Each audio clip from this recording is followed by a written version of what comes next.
Hey, team players, and welcome back. Yesterday you saw we had a little bit of internet connectivity issues, mostly on my side, and really glad to be back here. We think we fixed all the major issues, so we shall be great here, ready to answer your questions to make this an absolute great and fantastic week as we look into here for what the betting and what the fantasy answers are moving forward into this weekend. It's really what we're about here is to make value for it. And one of the things that we do here differently, a local football flavor than really the rest of it, is how we go about making our projections for moving forward. We use incredibly large databases from the sports books to actually synthesize what the answers should be. So that's whenever we come out with our rankings and say this player's higher than the consensus or not, it's because there's actual evidence base behind it that people that are putting their money down, not just putting headline grabbers down, actually care about. So one of those guys that we want to talk about here that I want to start with before you guys start sending your questions, which I know you will, and I love when you do it, is Miami. When you look at Miami, everyone in the world knows that Tua is down. I mean, it's just the fact of life, right? But that doesn't mean that Tyreek Hill magically got slow or that this coach who knows there's a lot of stacked against him isn't going to be forcing the ball to Tyreek's way. So to give his example, people across the entire spectrum are saying, down Tyreek, devolve and lower him. We still got him as our fifth receiver this week. He's still a guy who's going to tear it up and put it through. Now, Waddle, on the other hand, it's a little bit of a different story, but Tyreek is that level of superstar that you have to recognize go up front. And we love that we're starting off here off the bat here. So, guys, as you know, shoot your questions at you. We'll go here. Camden, I love that. I was starting here about Miami. You want to trade Waddle if it's possible. What sort of value do you think he has, if any? Who should I target? That's an incredibly important question because Miami, Waddle's the one we're downgrading more so than Tyreek because let's be honest, you don't really need to have a lot of talent to get Tyreek the ball. You just chuck it and let the speedster go under it. Waddle is the one that, even though he's speedy, is the much more talented and harder throws to do. So Waddle is the one who's going to be digressed in terms of the talent pool. That being said, this is also supposedly the smartest coach that the world has ever seen down in Miami. And I would sit on wanting to move Waddle through this week because from a perception standpoint, Waddle can't get any lower than he is right now. He's essentially useless. Sit on him a week, see what you're going to get out of him in terms of productions. Then we have a much more real conversation about what Miami will look like and particularly Waddle's value. So to answer your follow-up question here, do I believe that Waddle will look for another quarterback? I have no idea why they don't already have Tannehill on their roster, to be totally honest with you. So that Skyer guy they kept on the roster for what apparently at the end of that game looked like financial reasons to make their salary cap easier. Do I think they'll get another one? Possibly. Huntley has shown decent ability when he was backing up for Lamar. But the thing with Huntley is that why it might be a good fit for them is that he's mobile. And that offensive line is bad. And there's no other real way around that. So do I think Miami's ultimately going to be going grabbing another quarterback? Yes. I just don't necessarily know when, because I think part of it is the issue of concussions is they can linger forever or they can snap out of it and you're done within a week. Now, they gave 2 or 4 weeks. Maybe they didn't get through it with Huntley and that. So like I said, we're going to bounce through all your questions here, bouncing around here. When I do get a follow-up to come at it, we do know that Bob is better at this than I, and I am not going to fight that. So, Joe King, welcome back, my man. I'm glad that you're a huge fan of the show. And if you haven't already, always we want people to click subscribe. So you traded Worthy and Flowers for Bowers. I know it is pretty bold. So I got to tell you, if you ended up, let me understand this correctly here, Joe King. Make sure I'm on the same pages. If you got Worthy and Flowers, I absolutely love this. I just think there's a new king in town in Bowers, and I don't think he finishes tight end 1. I got to tell you, I disagree with that. just looking at this week, just for right now, yes, Bowers is getting volume. There is no way around that. However, most tight ends, last year being the glaring exception, do not take off as a rookie. We're still seeing Kincaid, who was the first pick of that draft, truly take hold to take root. We look at McBride, who's in his third year, really didn't do anything as a rookie either. Laporta was the exception, and now we're seeing the settling back now. So I really do caution selling the farm in terms of ideal talent to go and get Bowers. I appreciate you're up on him, and he's a guy, and like I said, might not being wrong with this, but the one advantage that's the difference in this story is that Minshew is a zero-in kind of quarterback. Once he got his guy, he will pepper him with targets to infinity and beyond. He made Michael Pittman look like a good option, whereas if you're in a dynasty league right now, or quite frankly, any league, you got to be dumping Pittman. Minshew made that happen. When we go through our projections to give you the background of going into this year, we thought Myers was going to be the guy. I still do think Myers is going to get onto that rub as Bowers becomes more known. So as we say that, that's just kind of where I'm at. I wouldn't be going all in and selling the farm for Bowers. Again, Captain, you went for it. I hope you get all of it. But I certainly understand not wanting to get stuck with Kyle Pitts. Just the probability is that Kyle Pitts is closer to the norm than he isn't. Just people have this perception that, he's the second coming of tight ends, and he's not Antonio Gates. He's never going to be. All right, Munchie, what do we got? 12-man league, Goff, J. Jeff, Olave, A-Chain. I just traded Kittle and Neighbors for Chase. All right, so you got Chase and J. Jeff leading off your lineup. That's going to be a hard one to beat here. So overall, when we look at Dobes, I'm okay with that because with the Green Bay passing game, we got so much sporadicness. With that injury from Love, it could take a couple of weeks to bounce back. Green Bay has already said that they're afraid of falling behind Detroit. They are. That loss to Tampa Detroit's loss to Tampa, probably gives Love an extra week off. But the fear would be is if they push Love too early and he keeps re-aggravating it again and again, which would really put them in the downturn. I think you're selling Neighbors at its absolute peak, and I love that. The reason being is he has something like 2/3 of the target share on a very bad offense. I understand that the Giants just need to look like they got something right, but you can't keep forcing the ball to a rookie and not expect an implosion. So, yeah, Neighbors might be solid through week 6 or so, but there is going to be a decline like he's playing on South Beach. That's going to happen as the year gets colder, and that's just something I really worry about Neighbors. So I do love that you traded him at the peak of his value. And as term as Kittle's one of these guys, I'm almost holding him like an injured player.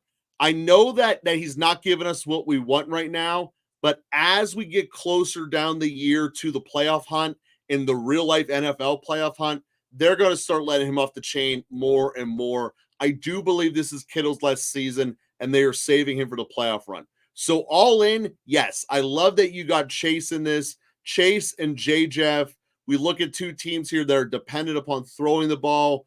Both of their number 2s are hurt and possibly foreseeably hurt. Those are the 2 time of injuries that will last a while. Muncher, I just absolutely love what you did there. And let me hit on your comments as you came through there, coming down there. You also got Allen. Again, Allen's probably more of a stash at this point. I think that when we look at it, he's not going to be a long-term value. And then, yeah, that's also all the way. But we're building a community here. I love that you guys are going on with it and talking back and forth. We're all here about helping people. This is the local football family. That's what we're going here. Already answered that one here. Like I said, Bob is way better at bouncing around, and he will be in as soon as his work permits him. Full PPR. Do I trade CeeDee, Cook, Mitchell, and the Gus Bus to get Mason, Chubb, Rice, and A-Chain? Ooh, a lot of moving parts in this. Okay, so let's back this up. getting Mason is going to possibly be league winning, period. So that has to be said off the bus here. It's hard to want apart from CeeDee Lamb. CeeDee Lamb, we still believe, is probably finishing as the number one receiver in the league. That being said, getting Mason, A-Chain, and Rice might be worth the combination of CeeDee and Cook. Gus Edwards is effectively useless. He is going to get thrown out as he's not doing anything with his carries. So I don't worry about him in the trade at all. Getting Nick Chubb back is a nice stash. Maybe he gets healthy. Probably not, though. Overall, that is, you're not going to see me say I'm all right trading CeeDee very often. But for that return, if you get it accepted, bringing back Mason, Rice, and A-Chain, I'm on the bus. Bob, welcome to the party. Hey, how's it going? Good to see everybody here today. I'm glad everybody's back. Hopefully Joe's been helping everybody out here. Let's get to Amon's question here. Do I trade Tyreek Hill and Singletary for JT? And I'm assuming that's Garrett Wilson. I really don't want to get rid of Hill, but I feel like I need to make a move. My team is Hurts, Rashad, Singletary, Hill, Flowers, Ridley. The bench is Ladd, Mostert, Bucky, Cooks, Hunt, and Pierce. So, hey, Steve, we see you here. Camden, we see you as well. Jonathan, Cosmic, Brownie, and George, we see you all as well, too. Do I trade Hill and Singletary for Taylor and Wilson? If that is Garrett Wilson, Amon, I think this is a tough one, but I think I'm doing that, no doubt. I think that what we were talking about yesterday at the back end of the episode, when we're thinking about trading these big dogs, right? Like Hill and CeeDee and, with Amon-Ra, there's a point at which the return is good, right? And when we're looking at this here, Singletary will provide you serviceable numbers for a back-end flex position, possibly a running back 2 on a bye week, right? He did well last week, 95 yards and a touchdown. That's not going to happen every week. When it comes to JT and Garrett Wilson, I think it is Garrett Wilson. He just confirmed that. I think that's a huge, huge return. Now, we're not like lighting the world on fire with Garrett Wilson, right? I don't think he's going to get a huge amount of stats in this game tonight. But the return is good enough. You're looking at 2 players whose ceilings are 24 or 20 plus points a game in return for a player whose ceiling, even with Tua being gone, is still 28 plus points per game. Yeah, if not higher. And Singletary, who probably has a floor of like 7 or 8 and a ceiling of probably like 16.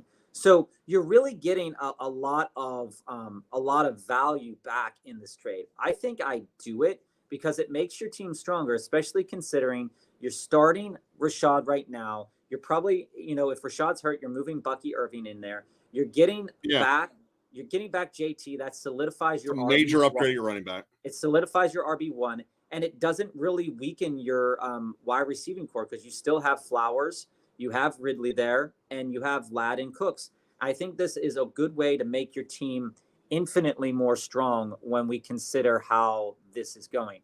So, Bob, I want to give a little.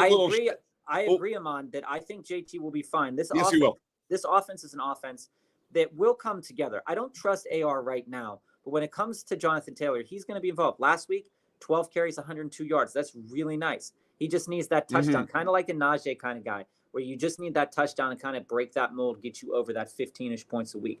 With Garrett Wilson, I would be minorly concerned with Garrett Wilson as the year continues because we don't know the longevity of health here with Aaron Rodgers. But at that point in time, I still think that a floor for Garrett Wilson is in that same conversation of 10 or 11 points. Yeah, the floor of Wilson and the floor I think I'm fine.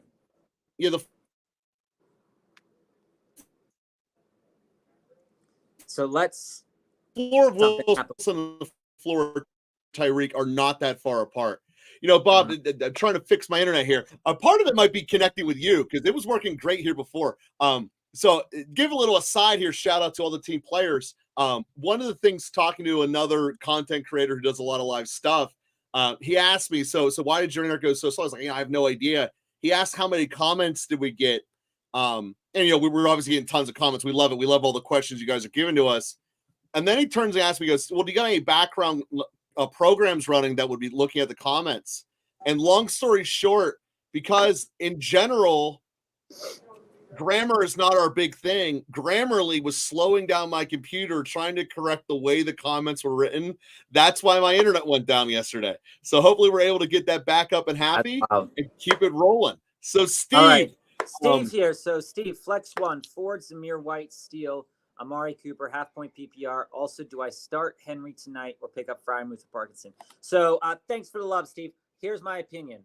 We were talking yesterday about the coach speak that Antonio Pierce was rolling out, right? So he was saying, hey, I want Zamir to get 20 touches a game, but then the coach speak doesn't translate that he's still giving Madison goal line carries. He's still putting Madison in this game. Madison was used a little bit more week one. It's concerning. But here's what I'm going to say about this. Zamir White is a very valid flex play this week. He's facing a defense that is very bad. And this is a defense that doesn't get too many pressures. And if Antonio Pierce is going to lock it up and get those 20 carries to Zamir, this is the week that he's going to do it. The matchup is incredible. With Carson Steele, there's a chance that he gets 20, 30, 40 yards and a touchdown, but we don't know what this backfield is going to look like. In regards to Ford and Amari Cooper, the same thing that I said about Zamir could also be said about Ford. Ford played a great first half, then wasn't seen in the second half at all. Amari Cooper, with Deshaun Watson, it's a big struggle to understand what Deshaun Watson's stat lines are going to be. And so far this year, they haven't been good. And I don't really want to lock in a wide receiver attached to Deshaun Watson right now, except for if it was Jerry Jeudy. Jerry Jeudy right now is getting a decent amount of usage as a back-end flex play. But I'm not really considering Amari Cooper, even in a matchup, right? Even in the matchup that they're in. So to answer that question, I think it's Zamir White. As opposed to this other question, I think Henry is the start today. Yes.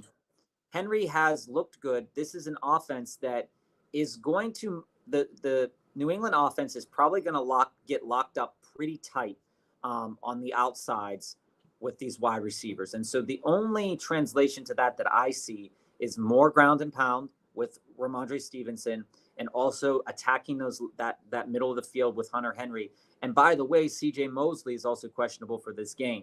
So, there's a big piece of that defense that could be missing for this game as we speak right now. And Fryermuth really isn't as solid as we would want him to be. And Colby Parkinson, there's a chance that Colby Parkinson, with all the wide receiver problems, could turn out to have a good game. But even when all those wide receivers went down last week, again, he might not have been built into that game plan as much last week, but maybe this week the coaches are bringing him in. I still think that Henry and Zamir are the plays, Steve. So, Steve, to go off of that, the one thing that we want to let everyone know about tonight's game, we're only projecting New England at 14 points. So, with that being said, do not expect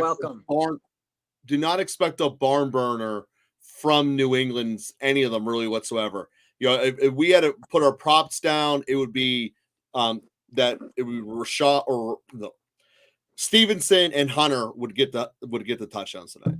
Yeah, and I think that that's fair for that. And I think if you're doing these DFS lineups today, I know that FanDuel, if you guys are on FanDuel, they're doing a couple Thursday night props with the flexing where you get 1.5 times the points for MVPs and then figuring out the rest of the lineup. I think tonight's a great night for kickers, to be honest. Yeah, actually, I wouldn't put an argument in that you should put Hunter Henry in as your captain and then ride the rest of the Jets.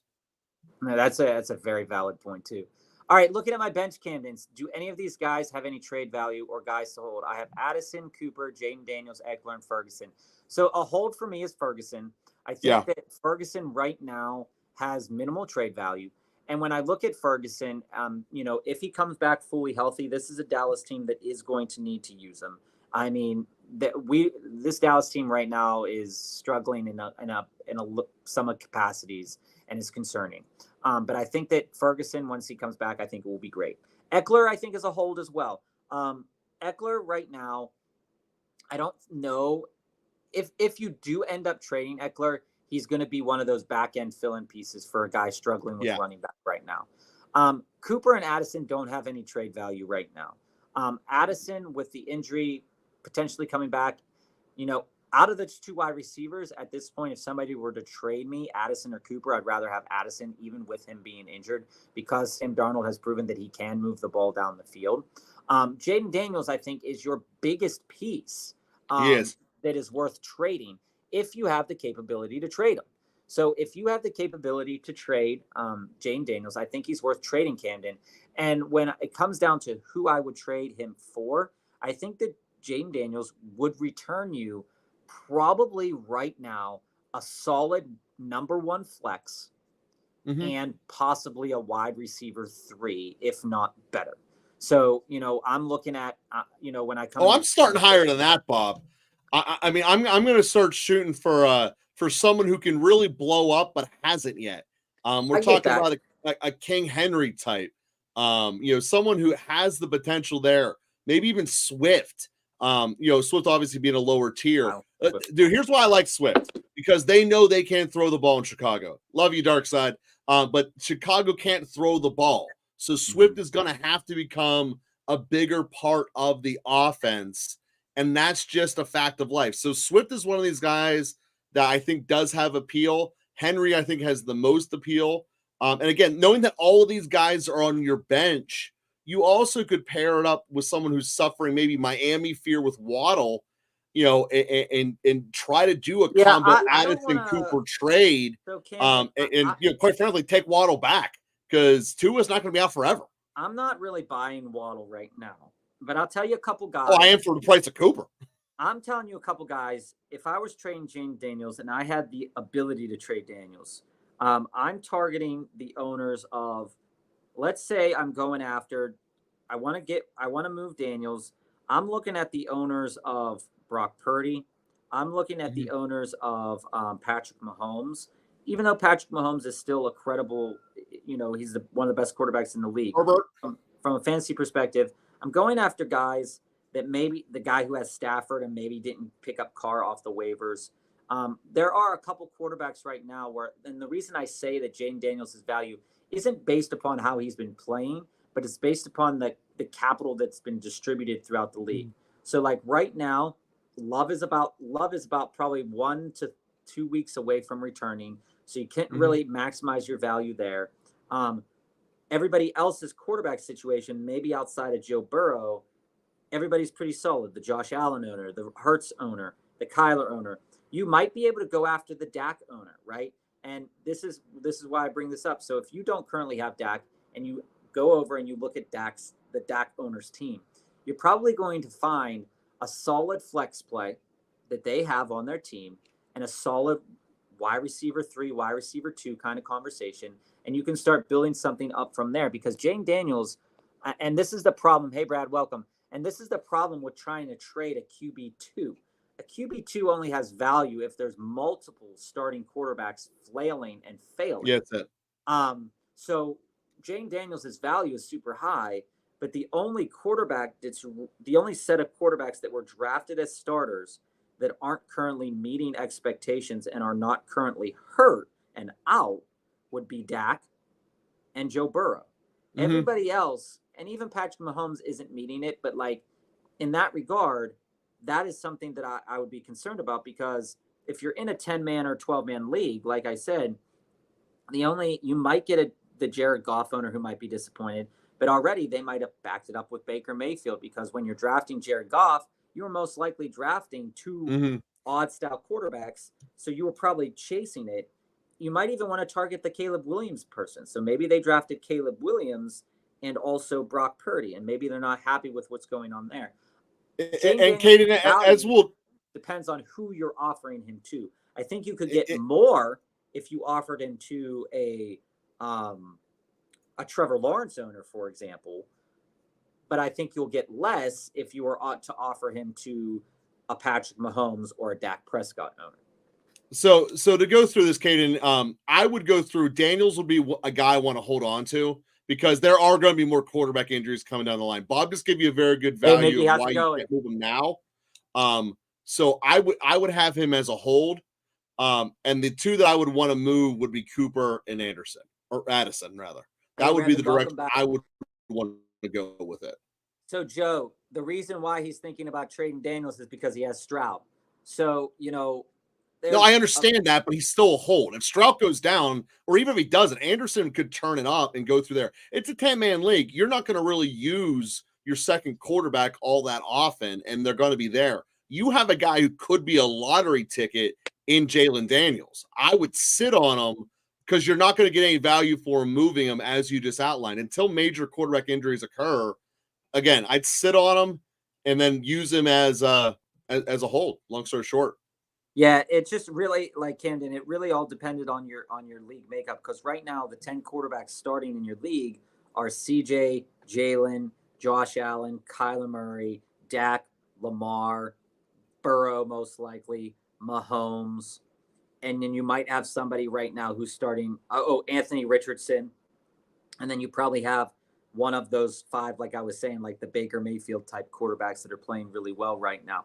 So that's kind of the thing you got to think about. You either have to wait a little bit or just be happy to start him when he has that availability. Like, for example, last year, in our eight man 2 quarterback league, I actually traded out of CJ Stroud mid-season because I wasn't sure if he'd be able to perform that throughout the rest of the season. And I got back some pieces that helped me push a little bit further. I didn't get to push enough to make up some points for my running backs and wide receivers. But it's trades like that I don't think right now especially, the time to trade Jane Daniels was probably after week 1.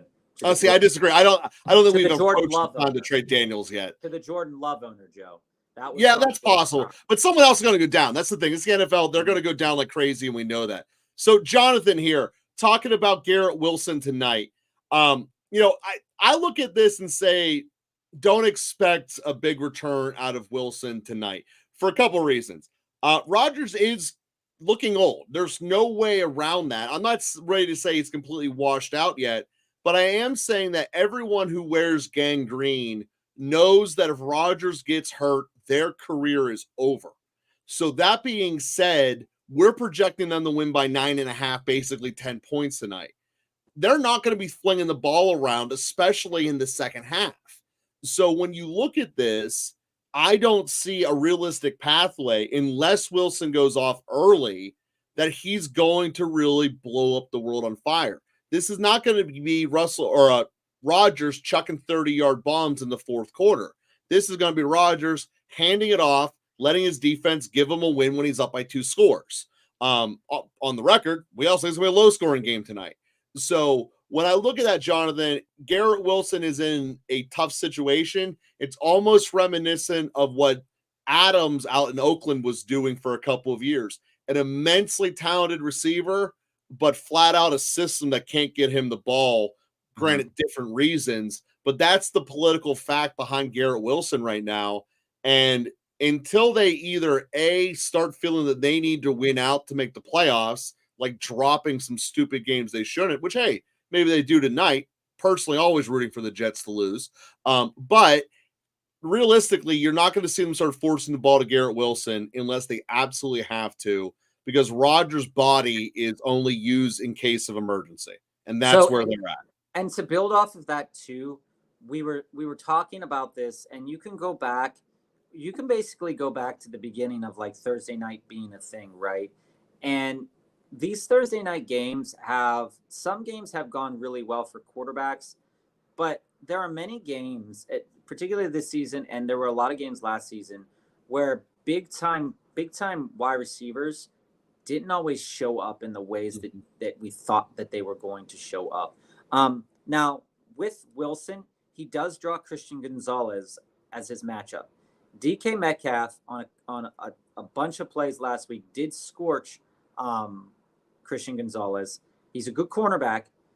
It really depends upon how this game is going to go, because if the Patriots change their scheme, don't man up against them, start dropping coverage to do different things, then it could be a wildly different game for Wilson. But again, like Joe was stating, this game, when we look at the Jets offense, I think this game is going to run through Breece Hall. And I think it's, you might see a little bit from Braylon Allen, but this game is going to primarily run through Breece Hall.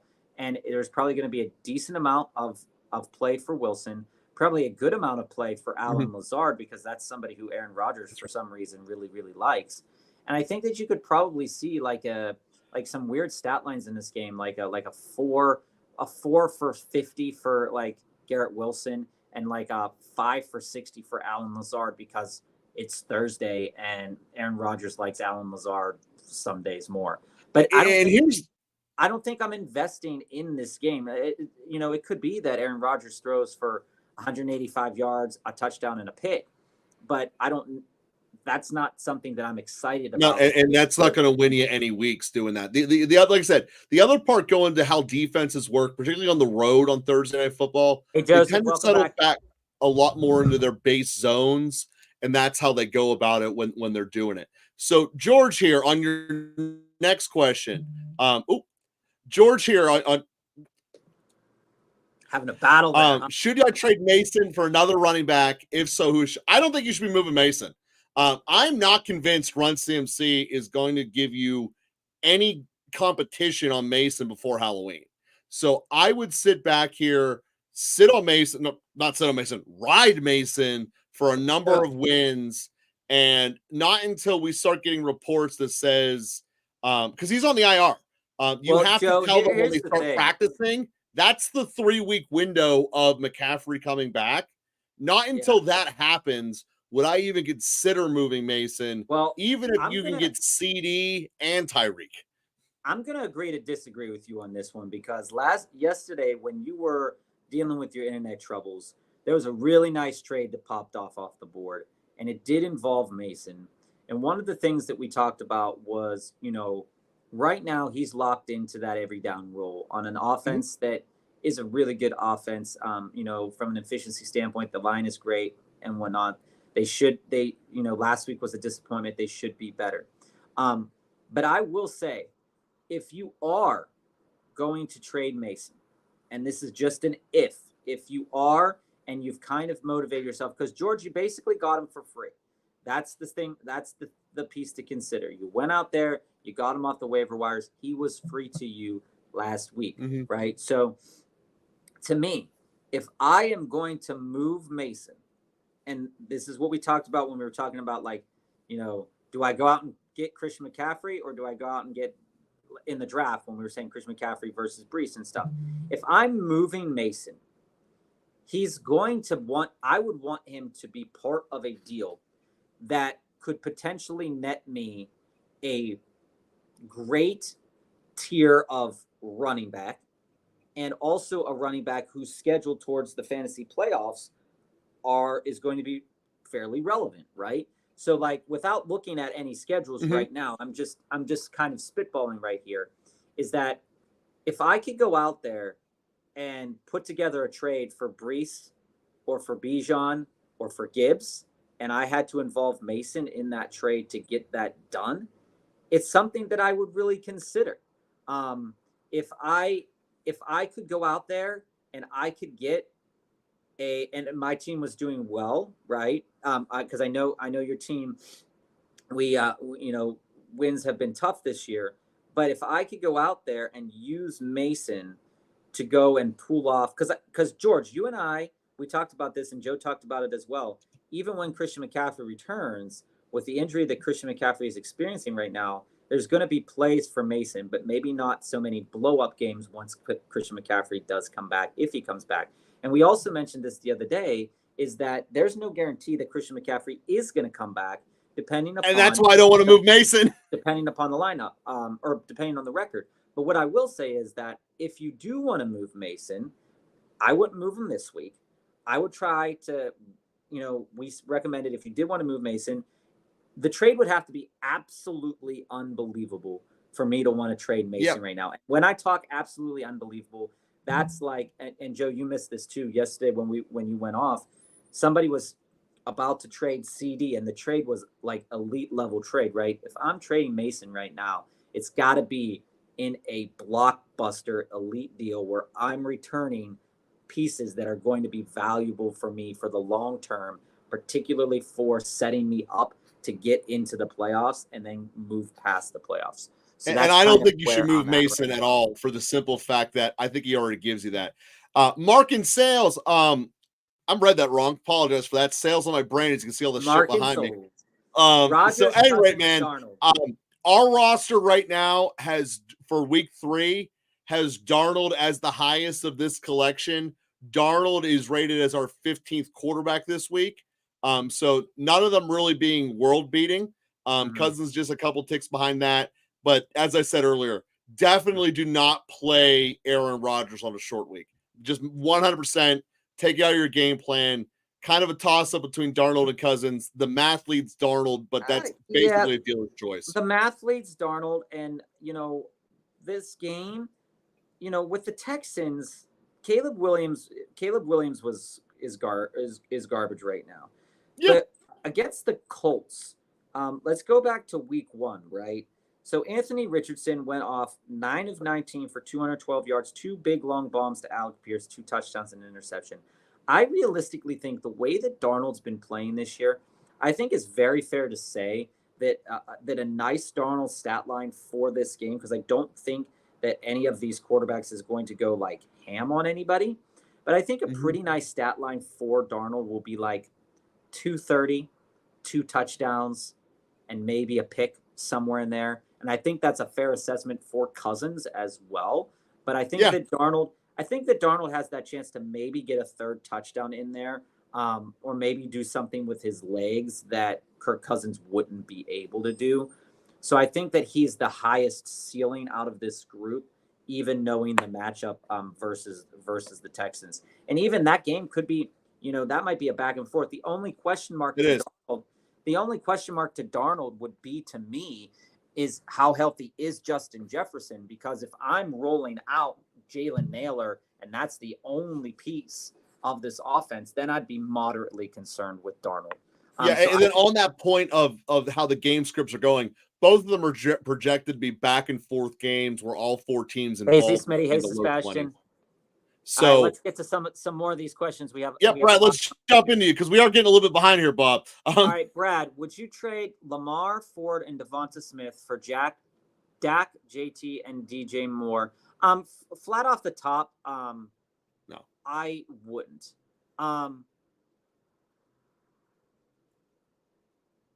I like that running back room a lot.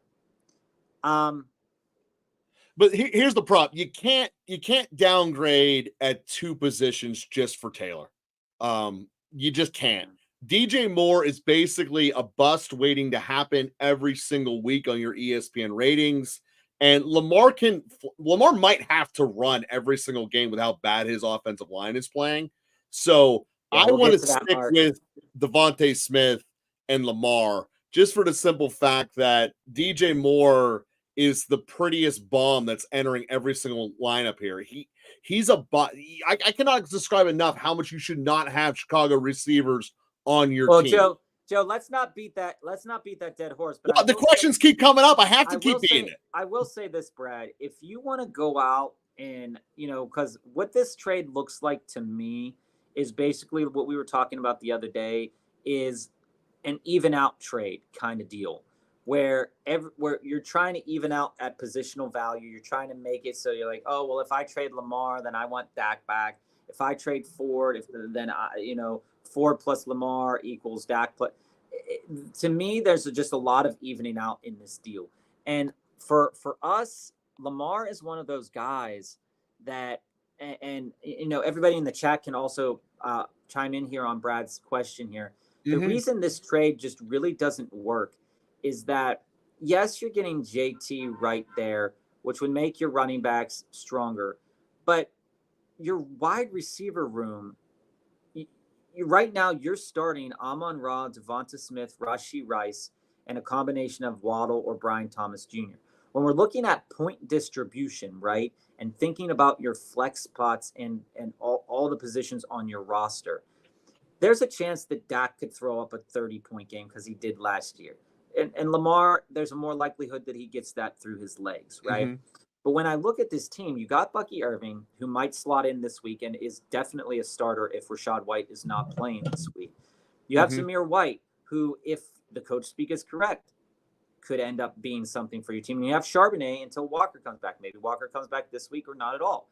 And then you have Ford, who, was kind of phased out. We're projecting not at all, by the way. When you're looking when you're looking at your roster and you're looking at, starting your running back one or running back two versus your flex, I think a more likely trade that I would want to try to get across to this person would be saying something like, "Hey, I'll give you Devonta Smith and Ford for JT, and let's talk.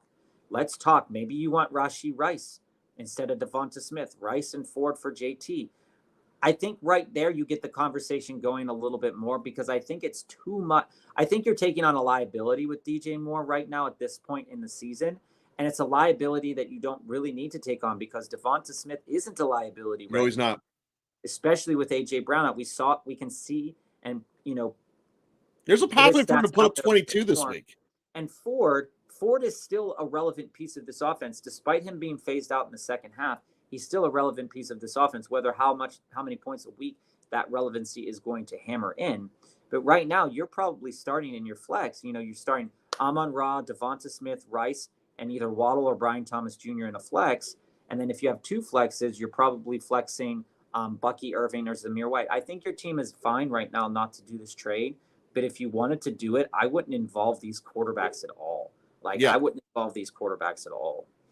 So talking about trades here with Revan, Stroud, Wilson, we'll get to all the questions. Likely for Kyler, Godwin, and Neighbors. Oh yeah, that's a one-sided trade, man. There's just no way around that. We might be disagreeing about why it's one-sided, but I don't think so. I mostly hate Garrett Wilson. So I feel that anytime that you're trying to balance him out, I also believe that this trade is going to be, at the end of the day, a much to do about nothing. As Godwin cools down, so will Wilson. And Neighbors is not going to maintain, as I said at the top of the show, a 66% target share. It's just impossible. So Stroud's the best player in the trade. I disagree. Kyler's not that far apart. It might not be lobsided. I don't know. It's not much to do about nothing. Is how I feel about it. Kyler's the best person in this trade, to be fair. Well, I'm not sure about that. But when we look at it from just like a standpoint of trading based off of who's hot and people trying to get moving assets for maybe some longer term assets, this is one of those deals. I like Kyler more, but I think Kyler and Stroud is a push right now. So I'm going to ignore that from the trade. But Godwin is on a hot streak. Neighbors had a great game, 64% or so target share, right? So these two guys, he's trading them at the peak of their value. And when you're trading them at the peak of the value, you'd think you'd get back a little bit more. You're buying into Pittman, which we don't like. You're buying into Likely, which is okay. And Wilson is kind of just Wilson. So this trade on paper looks lopsided. But like Joe said, I think it is going to be much ado about nothing, because realistically speaking, there's a realistic chance that by year's end, Wilson and Godwin kind of even themselves up in terms of the stat market, and that Pittman and Neighbors kind of even themselves up in the stat market. So you're only really looking at the difference there being Likely. And the likely difference of that being the motivating factor to winning the playoffs when tight ends are either scoring 4 points or scoring 20 points. To me, it looks really lopsided, but when you take the quarterbacks out, and even if you keep the quarterbacks in, right, same, it's basically the same. I really like Likely moving forward. I wouldn't have offered that trade in the first place, because I also would have had to drop somebody. But that is what it is. So Najee Chuba Hubbard or Ty Chandler if Jones is out this week. You know what? I don't like starting Najee this week. Najee is an asset to a degree, but unless the Steelers offense gets motivated, his floor is like 6 points. So if you're satisfied going in there with 6 points, this is a tough defensive line to go against. I don't know how they're going to move the ball. I don't know in which way they're going to move the ball. Najee is a sit for me this week. Chuba.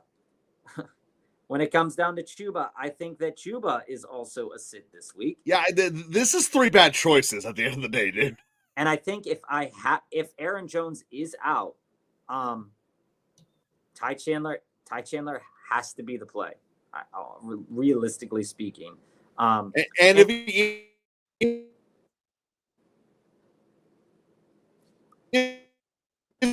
or if he's playing, where's have it going to Najee? I would go with Najee because I know Najee's going to get the volume. That being said, the Steelers-Chargers game is going to be one of the lowest scoring games of the weekend, so do not expect a ton of touchdowns. This is going to be two teams running the ball with a lot less plays than your average game. Yeah, but you got to understand too, Joe, that Ty Chandler is actually kind of talented. Well, if Jones out, but if Jones isn't out and they're splitting carries, you got to go to the volume.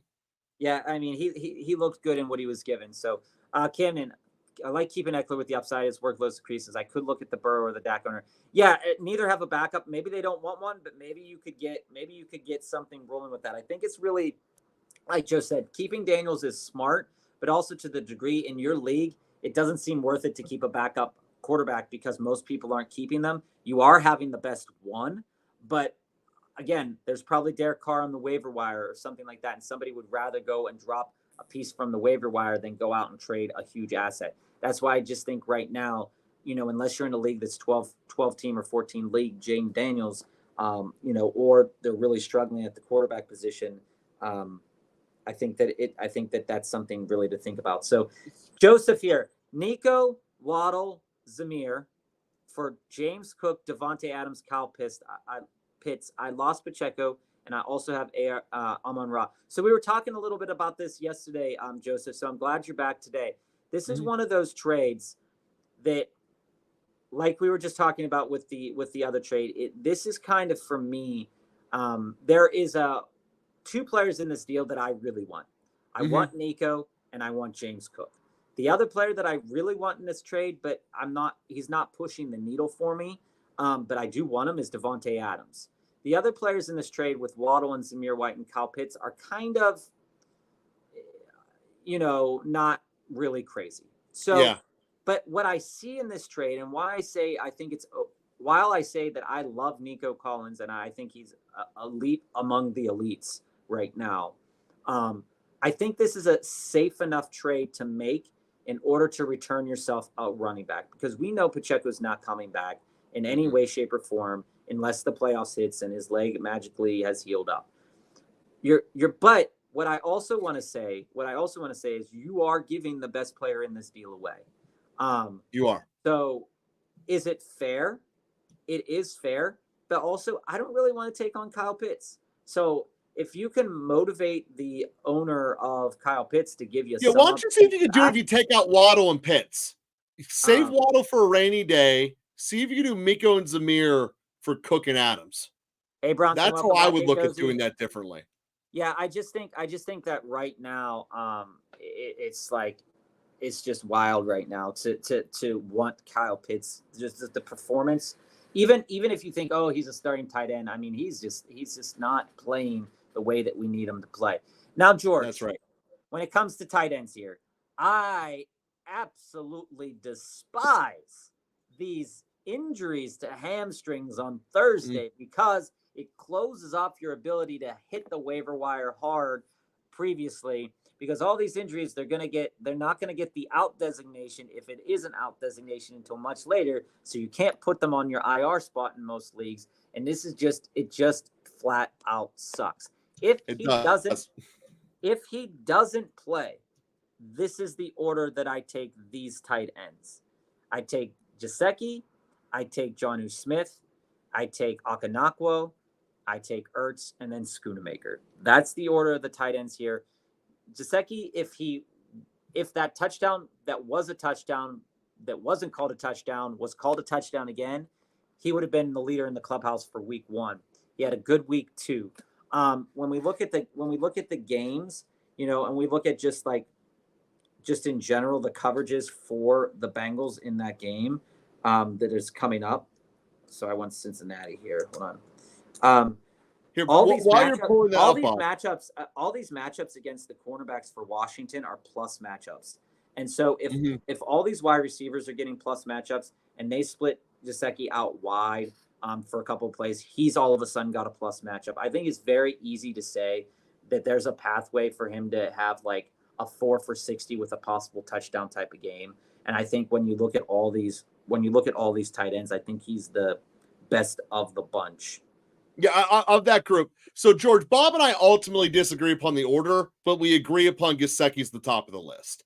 I think that we don't need to fight through the rest of the order and kill time. There's a lot of great questions coming our way. But George, that would be the answer. Go with Gesicki if Kelsey or if Kittle can't go.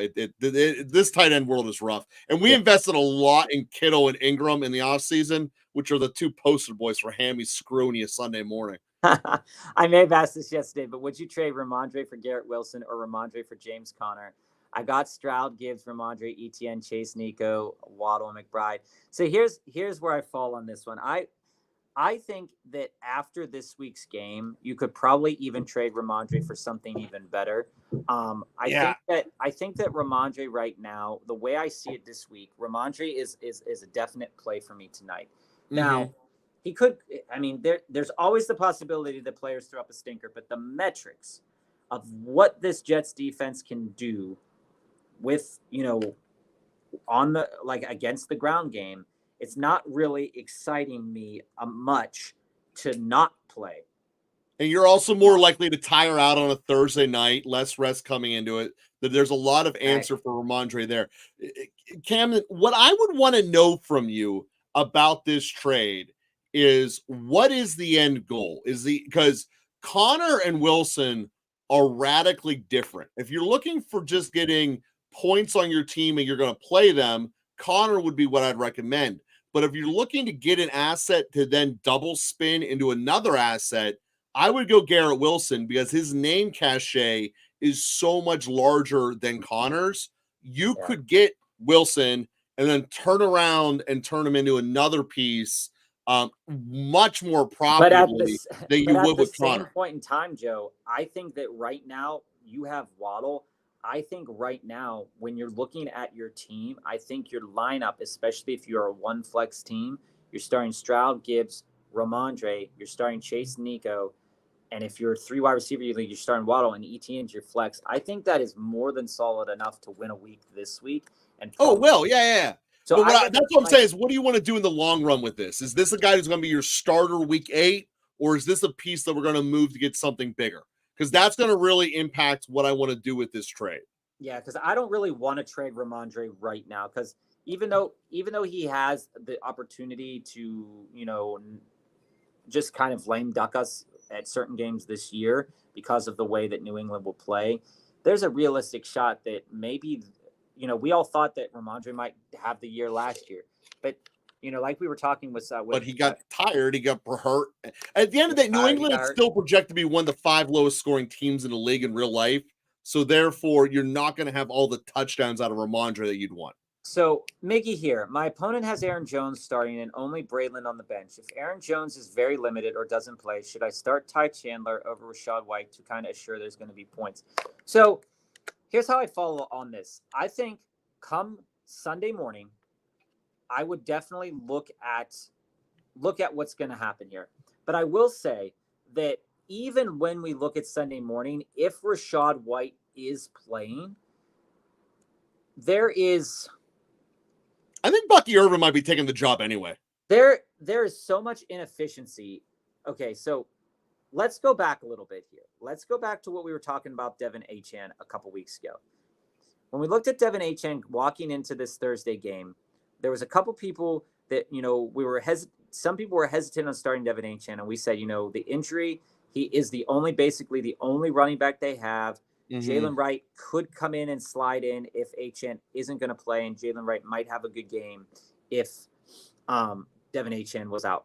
But, we said play Devin Achane if Devin Achane's playing, because we know that he's an efficient runner who, if given the opportunity, he's going to do it, right?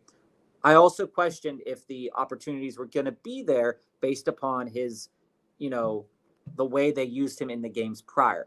What we see from Rachaad White, 18 carries for like 30 yards, something crazy inefficient like that, previous Josh Jacobs numbers from last year, and even Rachaad White's own numbers from last year. And what Rachaad White didn't get because Chris Godwin is blowing up is passes in the pass game. So that little life-saving buoy that we were getting from Rachaad White last year wasn't present last week. It wasn't super relevant either in week 1.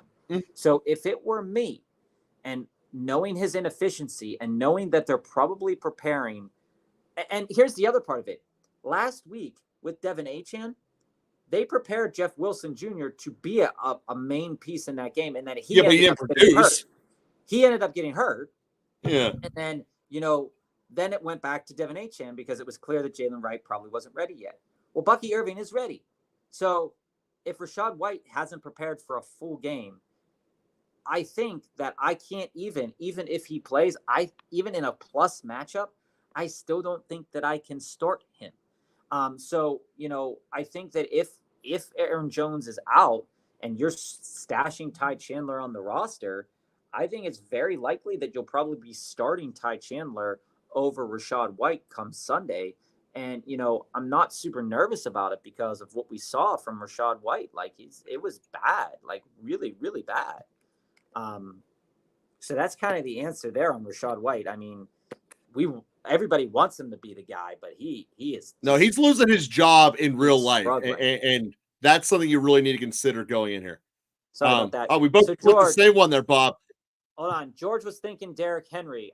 So if you want to go out, George, and grab Derrick Henry, I don't think I'd trade Mason. Never a bad time to do that. Henry. I don't think I'd trade Mason straight. And we love Derrick Henry a lot. Mason is getting a ton more usage. He's not splitting any of the carries right now. Ride the wave. You can't give up Mason for Henry. Ride the wave of Mason right now until the wheels fall off, and hopefully before the wheels fall off, you can get a decent enough asset for him.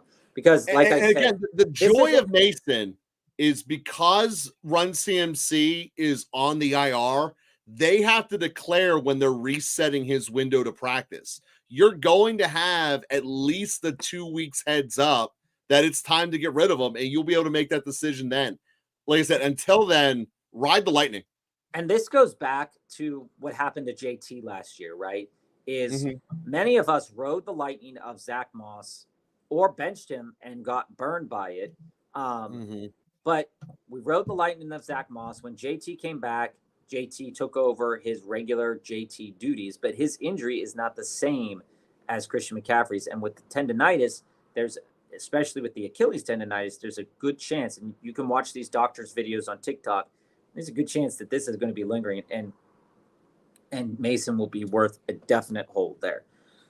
Sorry about that. So, Smitty, I have Jordan Love on my roster. Should I drop Alec Pierce on my bench to pick up either Goff, Carr, or Rodgers? Would you? I don't want to make a mistake. If Pierce has another great week, I can trade.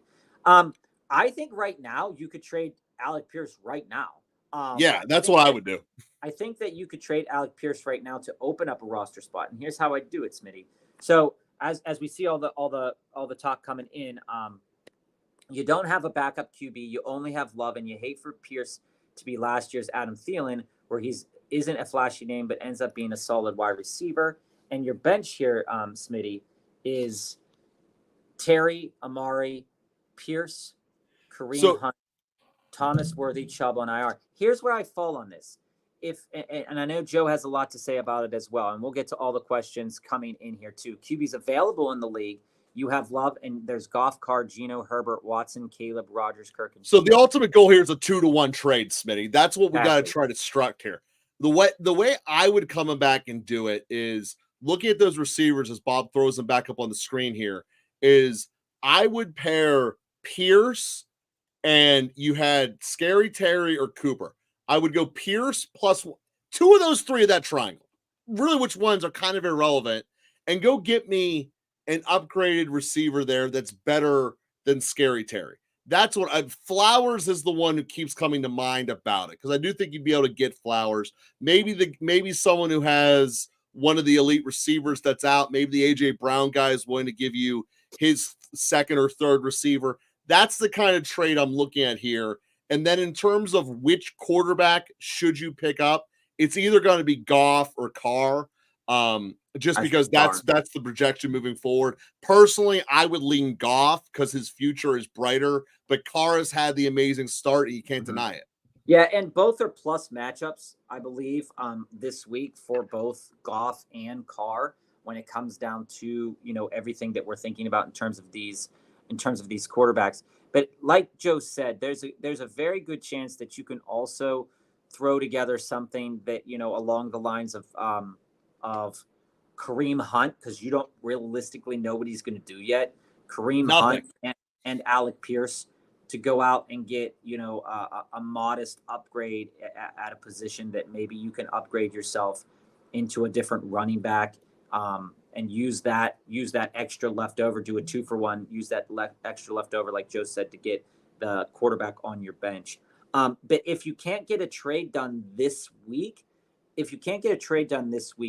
player that I'd actually drop would be Hunt. I wouldn't drop Pierce. I would drop Hunt, especially because we don't know what's going to happen there, and he was just you probably used your waiver priority on him, and you don't like dropping him. But again, if you didn't have a quarterback and you're walking into this week with a quarterback and you ended up picking up Kareem Hunt, I think you still should have went and picked up a quarterback, and not use your waiver priority on Hunt. But if somebody really wants Hunt, trade him away, package him with Brian Thomas, try to get you something a little bit better than that for the long term, and keep Alec Pierce. Or like Joe said, just trade Alec Pierce. I mean, he's not worth dropping because he has had 2 great games that people will be like, thinking that something crazy is happening. And I don't think you could trade him, or I don't think you can drop him right now, but definitely. And let's get a quick timeout on Hunt for a second here. I know that there's going to be other questions about him coming up here in a minute. Hunt is only on their practice squad. He is not a guarantee to even dress in the upcoming future. And I get that everyone hates Clyde Edwards-Helaire except for me. But Helaire is an upgraded version over Hunt in every single fashion. So if you hate Helaire, you have to hate Hunt more. It's just the way that it is. So do I trade London, Robinson, and Dell? Hold on. Before we get to that question, it's fair enough, with Josh Downs potentially coming back, that Pierce won't get picked up. And you just did a nice 2-for-1 here, Dobbins and Neighbors for Bijan, which is absolutely amazing. I really like it like that. And unless I just saw Pierce on the block, we'll trade for just about any rostered quarterback. I mean, you could definitely throw that out there for the market. With Helaire, Helaire is on the NFIR as well right now. So what we're probably going to see in this week's game, unless one of them is activated and whatnot, is probably going to be a mixture of Carson Steele and Samaje Perine. If Hunt plays this week, my question to you is he going to start on your team, Smitty? So when it comes down to it, that's why I said if you're thinking about dropping Pierce, or you're thinking about dropping Hunt, and you're looking for a quarterback, you could throw both of them up and say, hey, I'm looking. He's at practice today, and breaking news is Hunt will play Sunday. And Andy Reid said this an hour ago. Perfect. So with Hunt, there you go. Today, flip it. With Hunt playing today, you don't really want to. I really don't want to start him. Similarly, like RGQ said, he is one good week, and I could flip him for something nice, same way I did with Dobbins. Smitty, I am absolutely 100% there with you on flipping players, and I think it's the same thing you should do with Pierce. Even if Downs comes back, there's a realistic chance that coming back from these injuries, that it might take a couple weeks for them to ramp up and be the guy that you want them to be. So right now, the same thing we're saying about Hunt is the same thing I'm trying to communicate about Pierce too, is that both of them are worth a roster spot for some teams. Right now, teams struggling with Debo going down, struggling with Kupp going down, with AJ Brown coming down. There's a realistic chance that somebody will plug in Alec Pierce as a flex, or Alec Pierce as a wide receiver 3. Just the same thing as Hunt with all the running backs going down. There's a chance that Hunt will be starting as a flex 1, flex 2, or RB2, or RB3 in some running backs, 3 running back leagues. So both of them have value, and I wouldn't want you to drop any of them. I'm only suggesting that if you can't get a trade done involving Alec Pierce, that dropping Alec Pierce, I think he will get picked up. So if you did want him back, he will. No, he will. If you did want him back, I don't think you're going to get him back. But if you're okay letting him loose for nothing, then that's fine.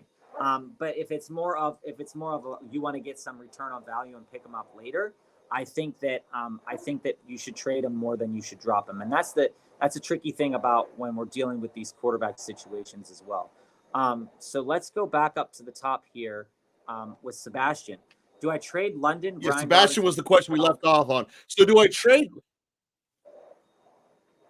So when I look at this here, we can circle back to it too, Smith. Mason. I would want Mason.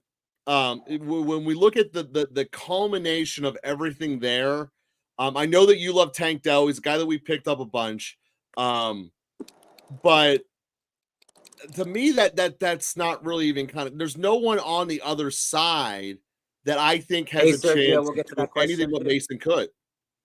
I just don't think it exists. Yeah, when I look at this trade, Brian Robinson, I think, is still going to have a good enough season here. Tank Dell, his usage is not what we wanted it to be 2 weeks into the season, and that could change drastically. Same with Ladd McConkey. Ladd McConkey's usage is 2 weeks, a good week and a bad week. And Terry McLaurin seems that his weeks will be same like Zay Flowers last week or last year, 6, 7 receptions, lots of targets coming his way, but like 40 yards. So, London, you're selling London high off that game. London has great value here right now. But honestly, there's a lot of noise in this trade. There's just a lot of noise in this trade. And I think that for me, I don't really want to take on Terry McLaurin. I don't really want to do that.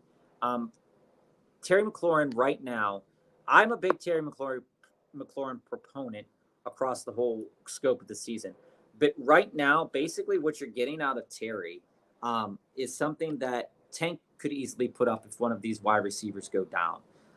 Same with Brian Robinson, right? You're giving up a lot for Jordan Mason right now. I want to do it. I think that I would try to manufacture something different, Sebastian. I try to manufacture something different because I really don't like Terry McLaurin. And here's another one that you're talking about here. I love this one 1,000% better. Drake, Tank, Brian Robinson, Devonta Smith, Jordan Mason, Ladd McConkey.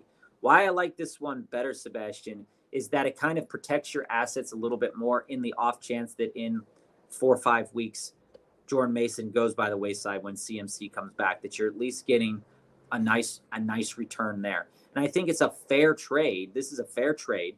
Tank and Ladd kind of mirror itself in terms of, what you might get production on a weekly basis. But I think Ladd having a higher ceiling in terms of his involvement. Near itself at all, Bob. Devontae Smith is the best receiver in that trade, and Mason's the best running back in that trade. He's trading for them. That's what I'm saying. But it's still not a balanced trade. It's a trade he wins, but it's not. I would not accept that trade. I would propose that trade, but if you think that you're going to get it through, I would be skeptical of that. I think that this is a trade. Joe, when I look at this trade, tell me we're at this season right now that the production of these players isn't even in itself out at.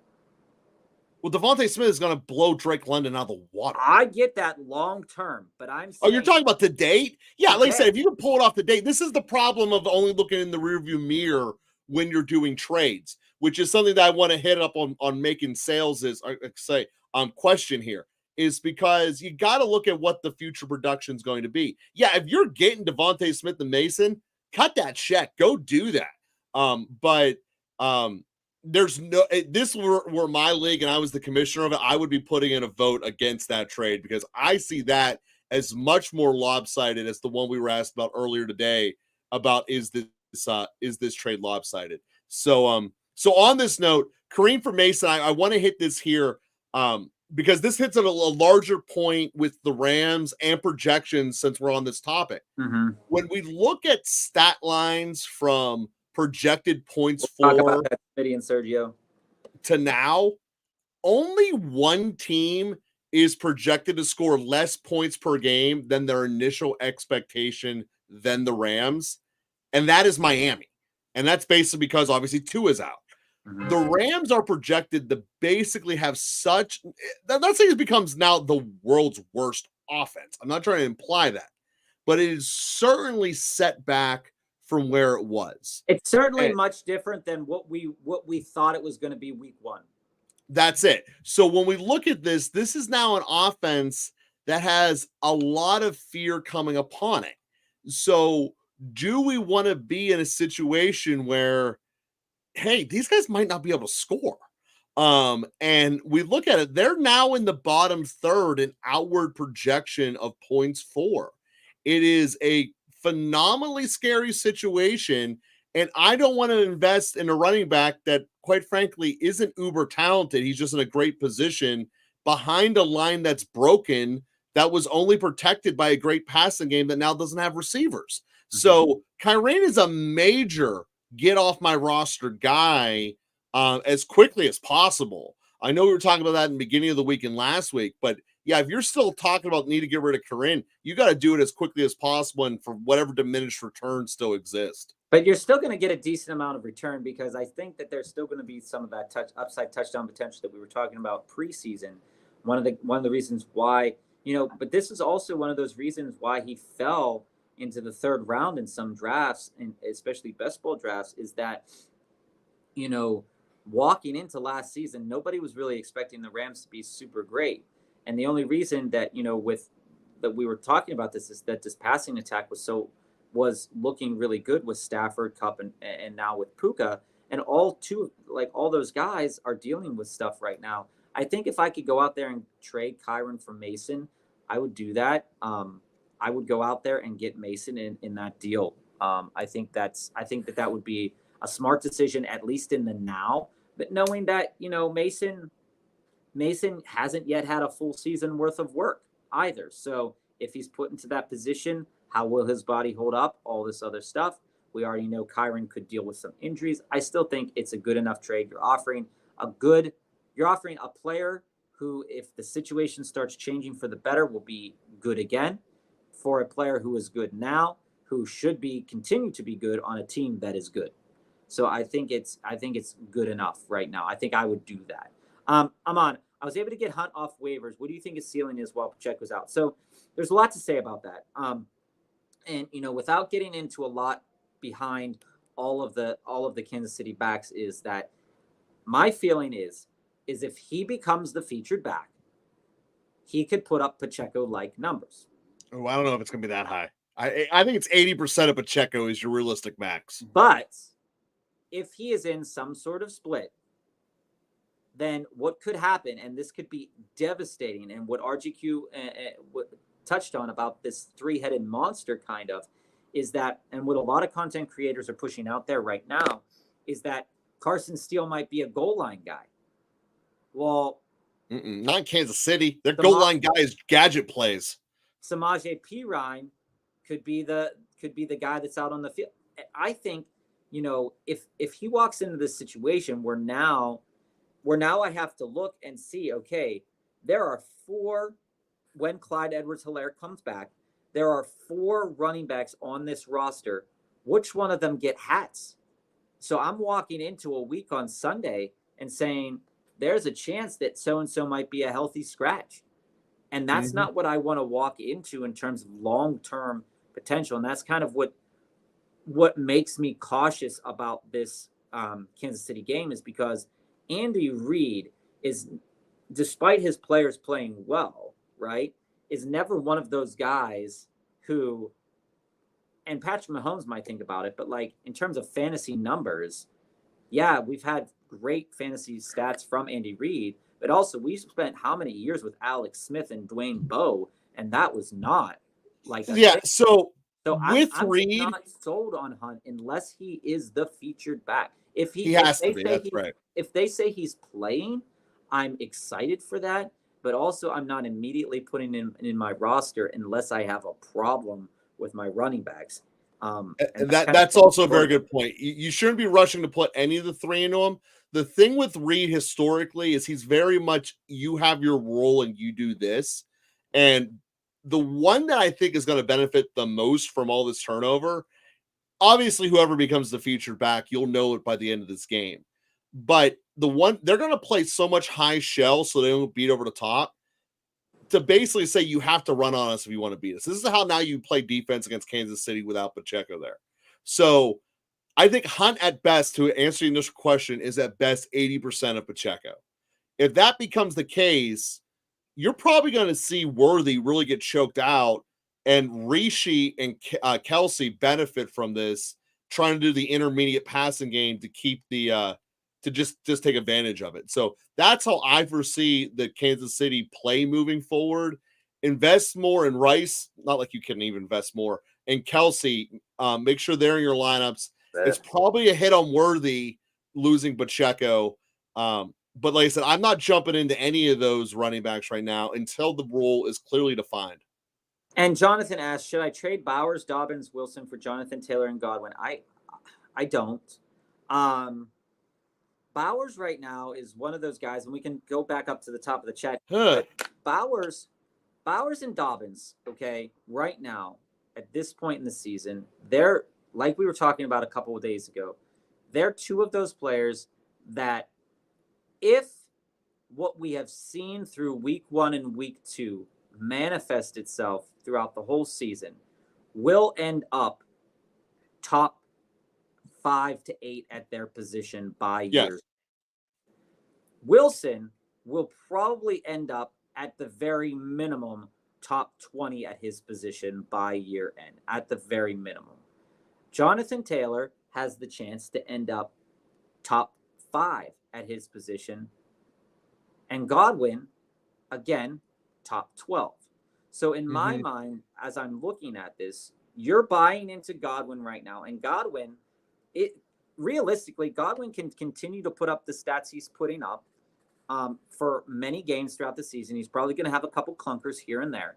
But for the most part, Godwin is the type of player that's probably going to put up what would you say, Joe? Like maybe like 75 or like 63 to 80 receptions and somewhere in the vein of like 1,000 to 1,200 yards, probably like 8 or so touchdowns, maybe a little bit more.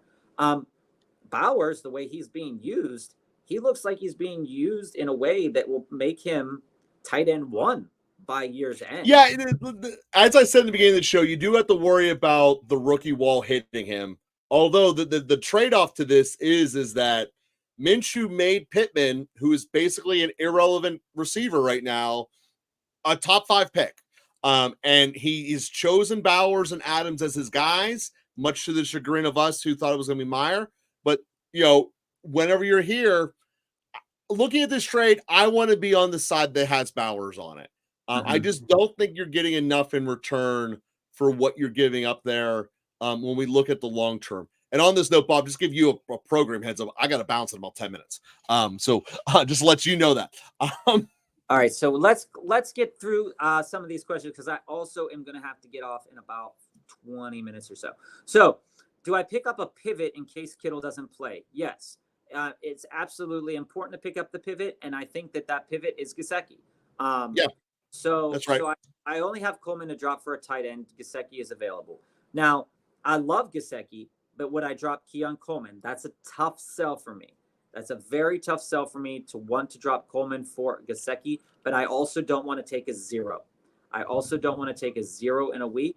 So I think you'd have to kind of just pony this up and do that. Hope that Kittle plays. Hope that Kittle starts. Hope that Kittle isn't too injured and is involved. But again, I think you got to go and pick up Gesicki here. I think you have to. I'd start Coleman over Judy and cut Judy. Also, there has to be someone else on your roster other than just those two worth cutting. Because Coleman is still a long-term factor play. So Najee versus LA or against the Chargers, Ford versus the Giants. I think I play Ford versus the Giants. Probably. Najee, again, like we were saying about Najee, is that his ceiling is going to be limited as long as they're not getting into the red zone. If they end up, our numbers agree with that. It's Ford over Najee. Yeah, if they end up magically getting into the red zone this game, you might end up the game where they should have magically gotten to the red zone was last week, and that didn't happen, which was really, really disappointing. So I think I start Ford, and it's not really everything we just said about Andy Reid not wanting to put up fantasy points. Tomlin is way more than that. Tomlin plays not to lose, and he has a quarterback who's an interception machine. They're putting that offense on the slow mode as much as possible. So, Bronson, I got offered Devontae Adams and Rachaad White for Carr. Jordan Mason, I got offered Devontae Adams and Rachaad White for Carr, Jordan Mason, and Waddle, or Amon-Ra and Swift for Carr, Jordan Mason, and Waddle. Which one should I take? Neither. I don't think you should take either. What I would try to kind of roll around here is that you want to, if you're willing to sell Mason, right? If you're willing to sell Mason, I think pairing up Mason and Waddle should be, or if you're so hold on. God offered Devontae Adams and Rashad White for Mason, or Amon-Ra and Swift for Carr, Jordan Mason, and Waddle. If I was selling Jordan Mason right now, I would be selling him for a guy like Amon-Ra. So if I was going to trade him, I would trade him for Amon-Ra. But I think realistically speaking here, Carr, Jordan Mason, and Waddle, I'd do number 2. If I was doing any of these 2 trades, I would do number 2 because I really don't want part of Rashad White. You're selling high on Carr. You're selling the value of Jordan Mason. You're selling low on Waddle, getting back Swift, getting the return on Amon-Ra. I'd do the second one. I would do the second one, Joe. I do the second one as well. I wouldn't do either, just like Bob, but if you maybe do one of them, I'd take them all. So, Gozy, welcome back. Full PPR, pick 2 for flex. B-Rob, Pollard, Higgins, if he's healthy. I go Pollard and Brian Robinson. Those are my 2 choices in terms of the flex. I think it's a very value.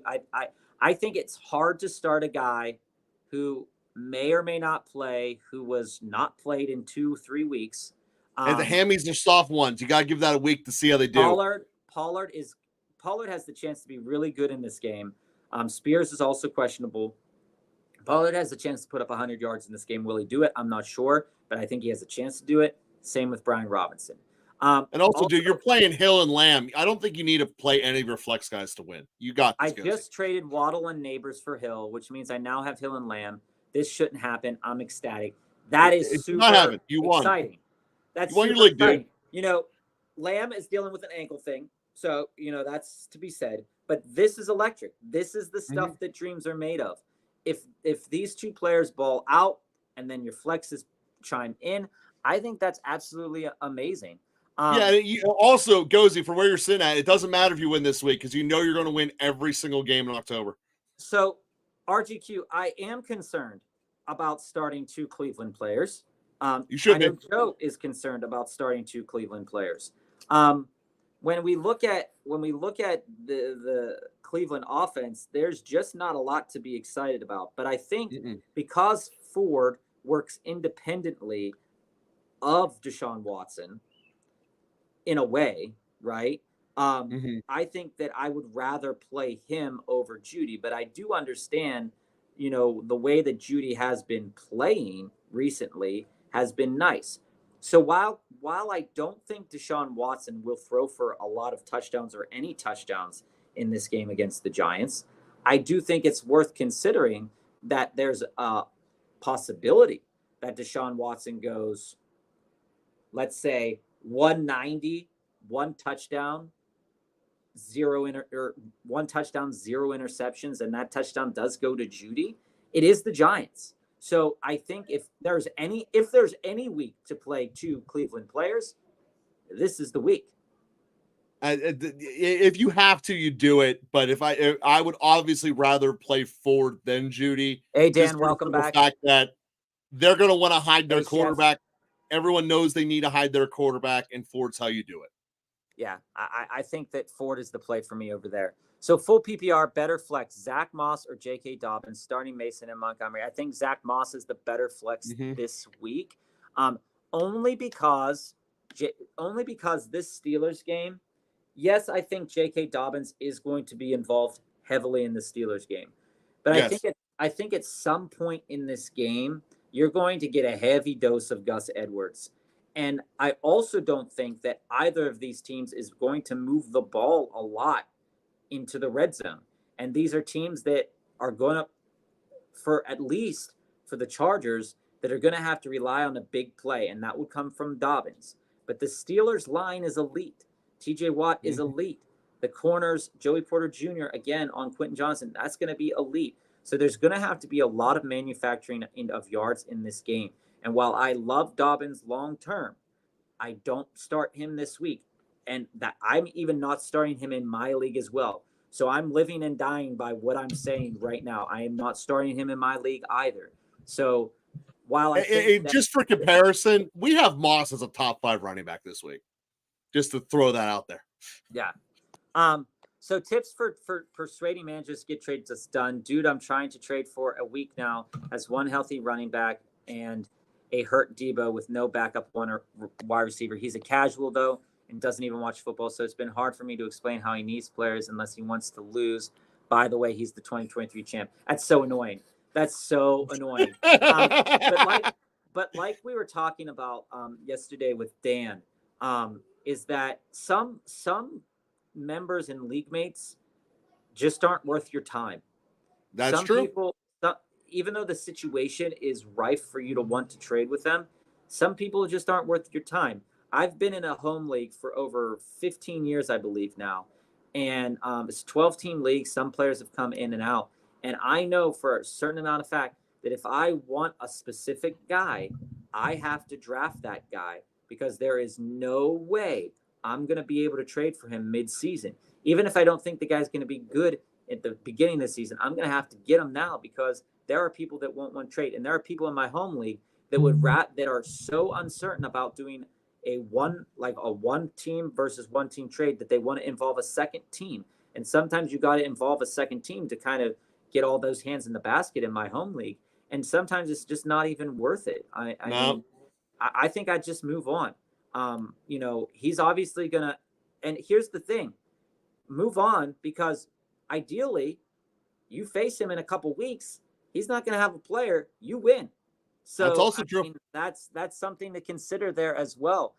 That's also true. Bob, that's a great note. I do got to bounce though. Love you guys. Love all you team players. Thank you all for clicking subscribe. Bob took care of you last week. I see how many you subscribed. It was awesome. He's holding on to his bench, an injured tight end, an injured running back, Dak, and an extra kicker. It's very clear that he's just going to struggle this week and next week. Camden, back to your question here. It's simply I feel like I can't trust the Pats offense every week. I get that he gets every touch, but I'm scared he may turn into 20 or 50 with no touchdowns in the O-line. That's a likelihood, Camden. That is a very big likelihood when it comes down to Ramondre Stevenson. We saw that likelihood last year.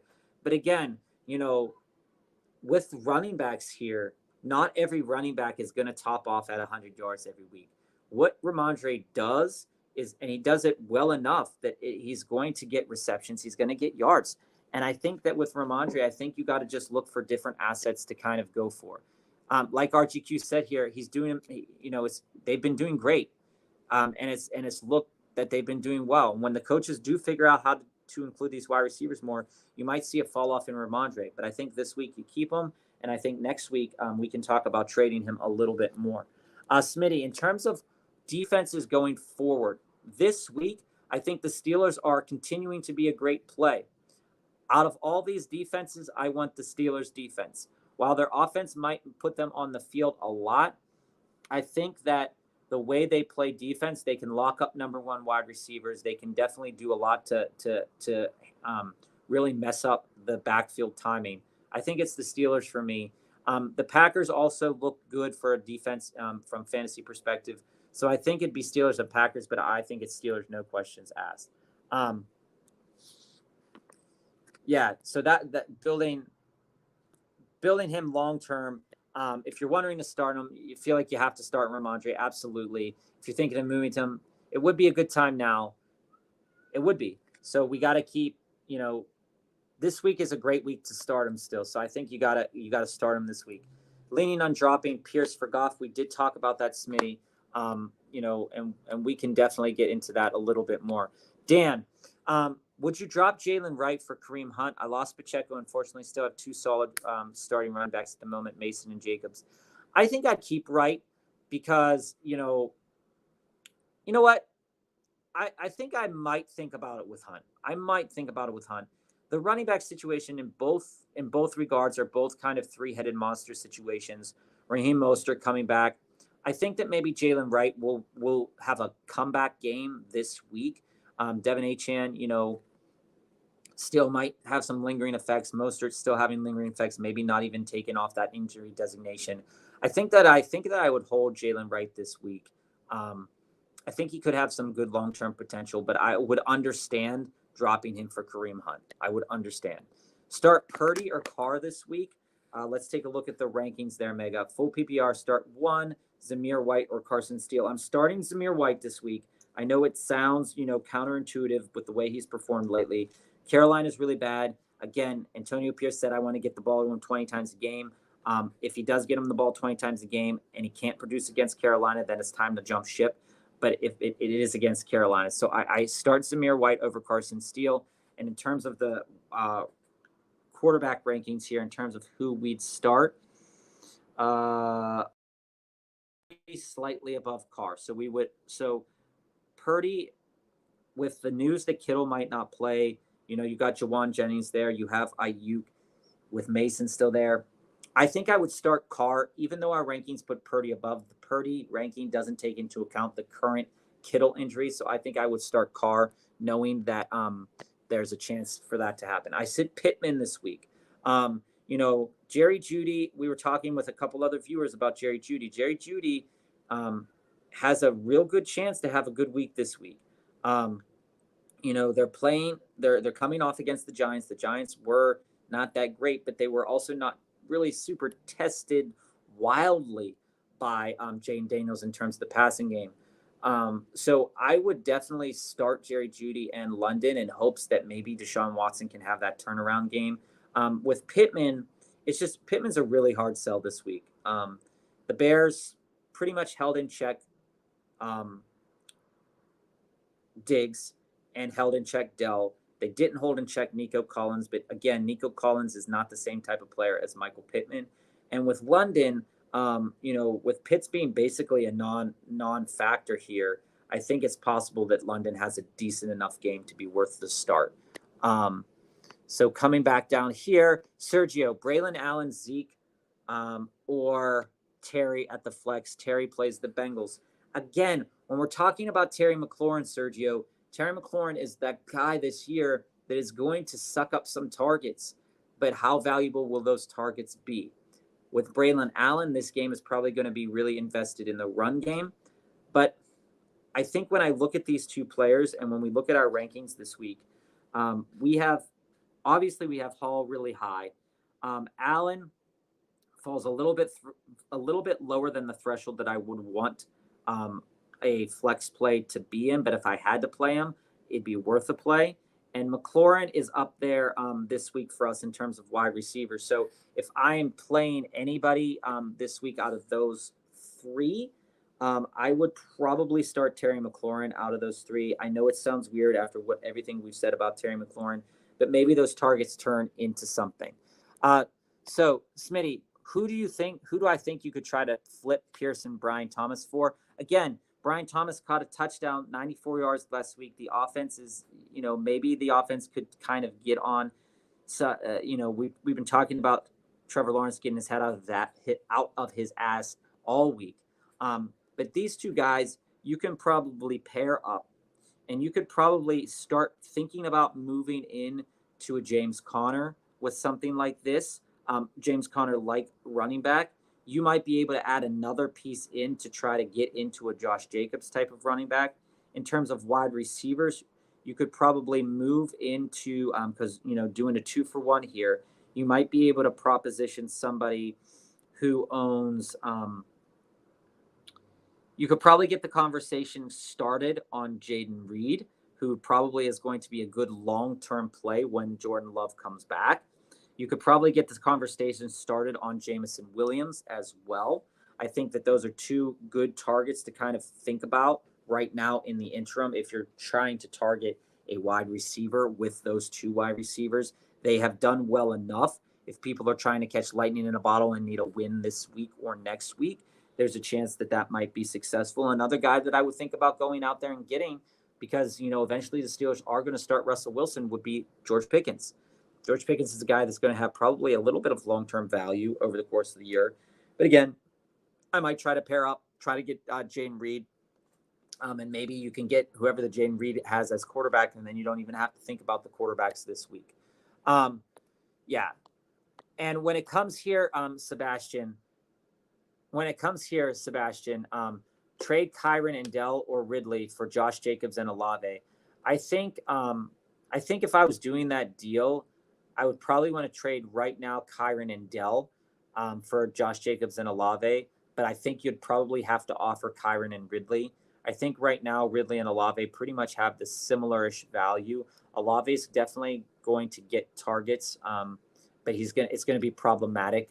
Similar in the vein is if it doesn't come with a touchdown, it's going to be kind of weak. With a topping out at maybe 11 to 12 points a week. With the touchdown, it could probably put him into a really good conversation on a week-to-week basis. So I trade Kyron and Dell, but know that I'd probably have to offer Ridley to make that trade happen. Should I offer CMC and Ayuk for Bijan and Chase? Yes, I think so, Chef. Here's why.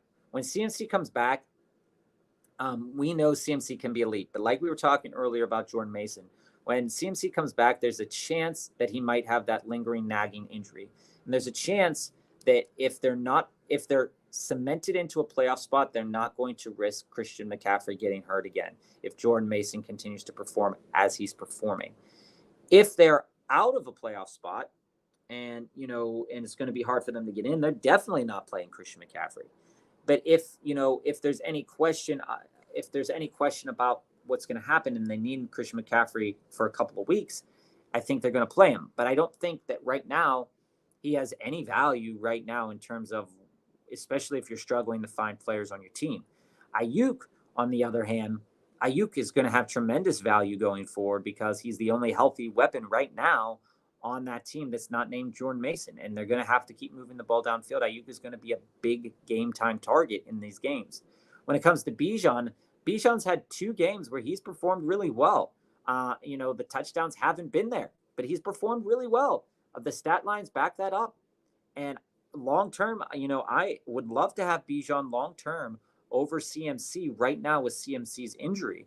And when it comes to Chase, if you've tuned in anytime this week, when it comes to Jamar Chase for me, depending on my situation, is a buy or a sell.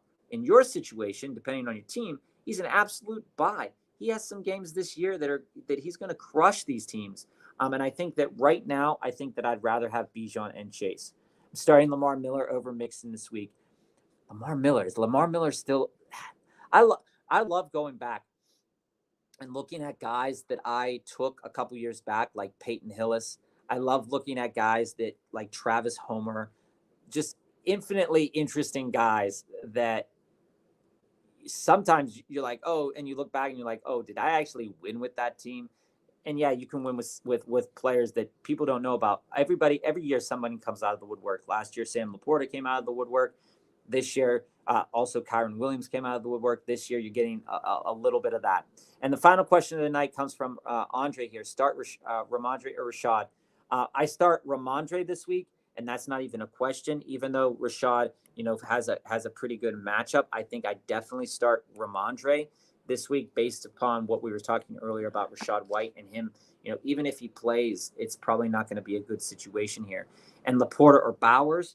When it comes to tight ends this week, we do have Laporta as our number 1 tight end for the week.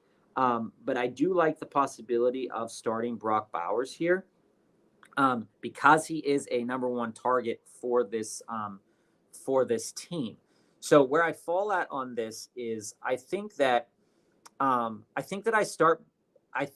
start Sam Laporta over Bowers. But I definitely give it a second thought on Sunday, coming down to it. But for me right now, Laporta's firmly entrenched for me, and I'd go Ramondre tonight and Laporta on Sunday. But I could totally understand flipping to Bowers. The reason why I say Sam Laporta is that when you look at the Cardinals and you look at the way that they might look to stop this team, is that the linebacking core, led by Kaiser White, is pretty good. But also, they're going to have to really stop JMO from beating them over the top, and they're going to have to really think about how they're going to handle Amon-Ra. And I think this is the game that could be that get-back game for Laporta because he's probably going to work his way in the middle of that field. And just coming back here and looking at the games that Arizona has played so far this year, we look at the Rams. The Rams were pretty much out of that game. And the Bills, Dalton Kincaid didn't really get involved. But again, they really smothered Dalton Kincaid. So what I see this as is that there's a good chance that might happen again with Sam Laporta, but he's still our number 1 tight end this week on a game that might be might go over 50 points, might go over 45 points. So he's probably going to have a bit more involvement, especially if they're able to stop JMO over the top. However, with that said, looking at Carolina, it's always good to play players, especially tight ends, against Carolina. So coming back and looking at Carolina, they let Juwan Johnson and Foster Moreau basically bleed them dry in week 1. And then in week 2, the Chargers essentially don't really have a tight end, so that's kind of irrelevant right there. So where I stand is Laporta, but I can definitely see a reason for Brock Bowers for sure.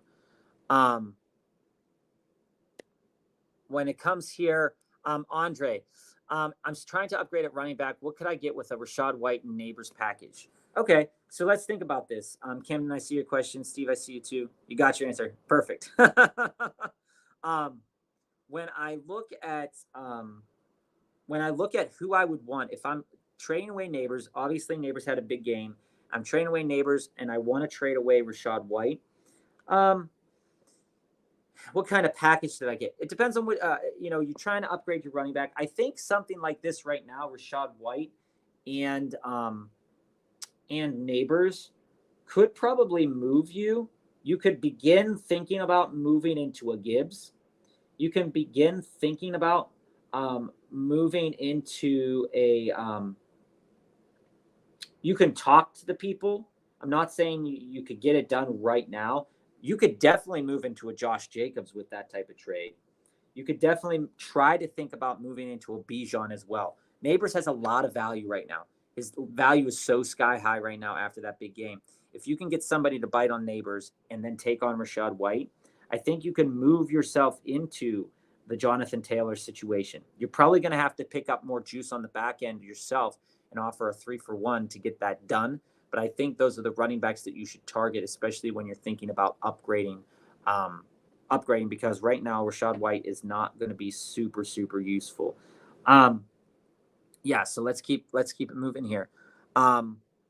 Steve, that's why we're low on the Cardinals defense. They could have a great game, but again, there are a lot of weapons on this team with a good offensive line.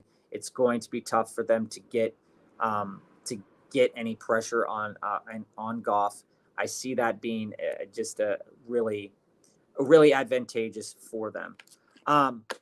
Camden, would you rather have Ladd or Xavier Worthy? Long term, I think I'd rather have Ladd, but I think both are in a similar situation.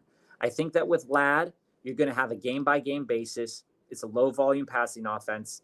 But we don't know yet if Quentin Johnson, if that game was a mirage, right? We really don't know if that was a mirage. With Xavier, with Worthy here, without the running game, there's a realistic chance that they might run a couple more trick plays every game to get Worthy the ball, to get some kind of positional advantage in terms of, moving the ball downfield.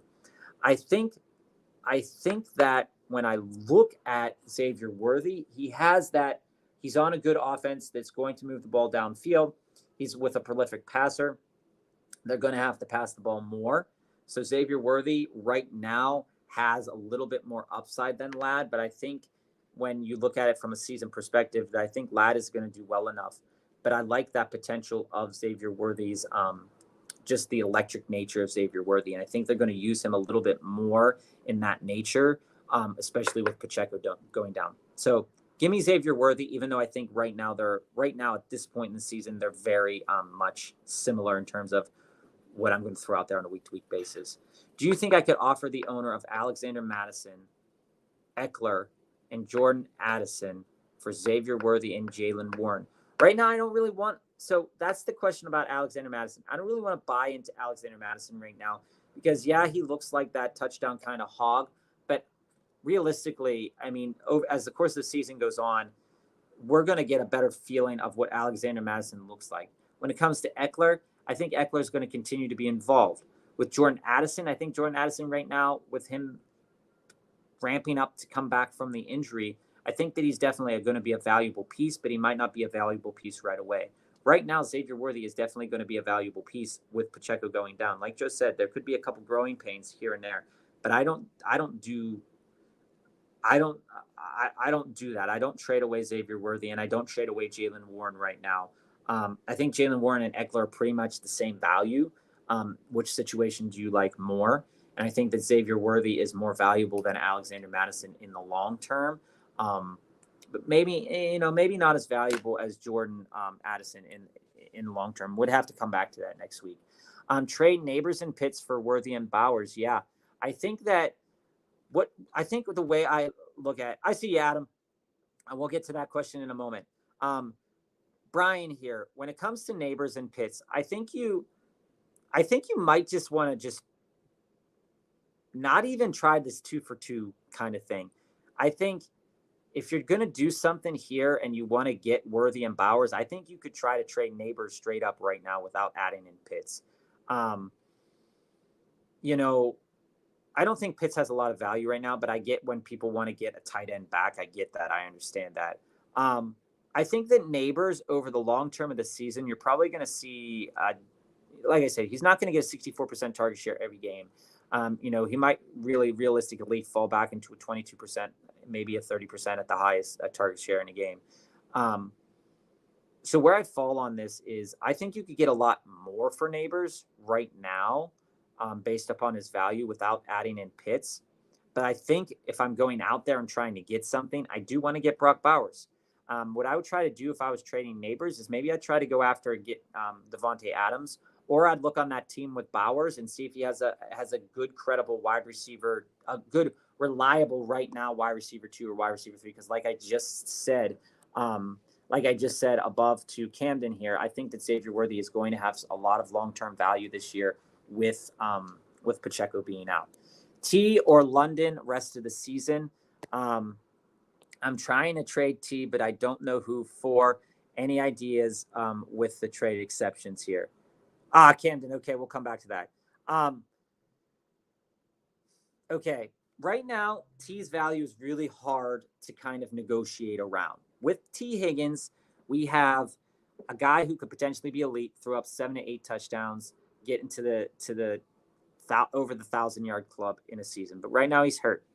He's got lingering injury potential, so it's going to be hard for you to get moving on T. I think that T in London. While I'm not bullish on London, I think that if Kirk is able to come around, London is going to have a good enough season that he's not going to return second-round value. By no means am I saying that he's going to return second-round value that you put into him, but I don't think that he's going to be like terribly awful. I think that a realistic number for London would be something in the vein of like 6 touchdowns, probably like 800 to 1,000 yards. And if he tips off over 1,000, maybe gets to like 1,059, we'll be pretty happy. Maybe 1,100, I think would be pretty happy. But if I'm going out and trading T, it depends. Do I want wide receiver back, or do I want right now? If I have T, I try to go out and move him. See if I can move him in a package deal to a guy that's willing to take him on. Again, he could be really great coming back from injury, but it's going to take him a couple weeks to ramp up. So you're probably going to have to trade him to a team that's already solidified at wide receiver. London, however, if you're going to trade London could be traded right now to a team struggling for wide receivers. There's plenty of teams that have the Deebo Samuels, that have the Cooper Kupps, that didn't go out and didn't have the luxury of going out and getting a Rashid Shaheed, didn't have the luxury of going out there and getting any of the other, a Rishi Rice earlier in the season. I think right now, a fair target for T. Higgins would probably be in the veins of a Jaden Reed +1, plus something. Maybe a Jaden Reed and a Rico Dowdle kind of deal, or, realistically, I'd also like George Pickens. I think that George Pickens and T. Higgins over the long term of the season do have a chance of equaling themselves in terms of stats. Both of them haven't really returned that value yet because, T being hurt. But I think it depends on what you want. If you're looking for a wide receiver, I think those wide receivers would be things that guys that I would target. And if I'm looking at trading away London, I think that London paired with somebody else can get you a really, really good return because people are still really high on London, with Kirk having that good game. It's worth thinking about. Andre, is me trading Purdy and Jane Reed for Jaden Daniels worth it, or am I getting fleeced? Andre, I don't think I would do. Do you want Jaden Daniels? That's the question. Do you want Jaden Daniels? Because I do think that Jaden Reed is going to return a lot of value towards the middle of the back half of our fantasy seasons, with Jordan Love ramping back up. Right now, do I think this is a fair trade? I do think it's a fair trade. You're giving them a quarterback, and you're giving them, like I said, a potential top 15 wide receiver the rest of the way in the season for Jaden Daniels. But again, Jaden Daniels has looked electric. Will Jaden Daniels continue to do that? That is the question. For me, I would think about doing that if Jaden Daniels fits within the framework of my team, and if I really wanted Jaden Daniels. It's a fair enough trade, because Brock Purdy puts up those touchdowns through the air. So if your league awards 6 points per passing touchdown, I think it's worth holding on to Purdy. But if your league doesn't award that, I think if you're moving him, you can move him. This is a lot to move those two guys for Jaden Daniels. I would want to get something else back. I would want to get back a Khalil Shakir. I would want to get back potentially a Jalen Warren. I would want to maybe get back like an Isaiah Likely. I'd want to get back maybe a Brandon Cooks, or a Jerry Jeudy back on the back end to go along with that. I don't think I'd do that as it stands. So Camden, you're trading away Addison and Eckler for Warren and Worthy. Yes. I'll be trading the Alex owner Eckler as an upgrade in order to get Xavier Worthy. Yes. Camden, I would do that. Yes. I would trade away Addison and Eckler for Warren and Worthy. Like I said, I think Warren and Eckler basically have the same value right now on offenses that are probably not, going to do much unless their situations change, right? And Worthy, has the potential to really take this team and elevate them. I mean, think Jerick McKinnon, right? Think when these running backs went down for Kansas City so many years ago, what they ended up doing with Jerick McKinnon. I could definitely see Xavier Worthy falling into that role if for some reason these running backs don't end up working out. And even if they do end up working out, they're going to be, whether that's Hunt, whether that's Carson Steele, whether that's Samaje Perine, they know the value of Worthy, and they know Worthy is much more valuable than Samaje Perine, for example, to get him involved in the game. I would do that trade for sure. And knowing that the Madison owner doesn't want to start Alexander Madison. It's not a sexy start. Maybe he starts him this week, but when he's throwing out Jerome Bettis numbers, which is 1 yard, 2 touchdowns, 3 touchdowns, that's nice on paper. But again, it is an unsustainable number. I think it's super unsustainable to think about that. If you don't want to give up Addison, and you really don't want to get back, and you just really want to move Eckler, I think it's fair enough to offer Eckler for Worthy, especially considering, when you look at, like we said, moving forward. Joe was talking about, just players and their current stats versus their future stats. Eckler's not super projectable. You're welcome, Adam. Eckler is not super projectable in terms of, long-term sustainability within this new offense, right? So on the ground, he got 8 carries in a game that, the Giants aren't bad or aren't good. And, he's involved in the passing game. So you're giving Eckler up, and Eckler's floor in a PPR league on a week-to-week basis seems like 7 points. He doesn't seem to be a guy that's really going to float you high above 12 points. Worthy, on the other hand, has the potential to float you up to 15 points, something like that. Unless Brian Robinson were to go down, I don't see Eckler really having much more involvement than he's been doing. But again, that is what Austin Eckler does. Austin Eckler basically does the same thing as Jalen Warren. So I think that if you're going to offer the trade, that at least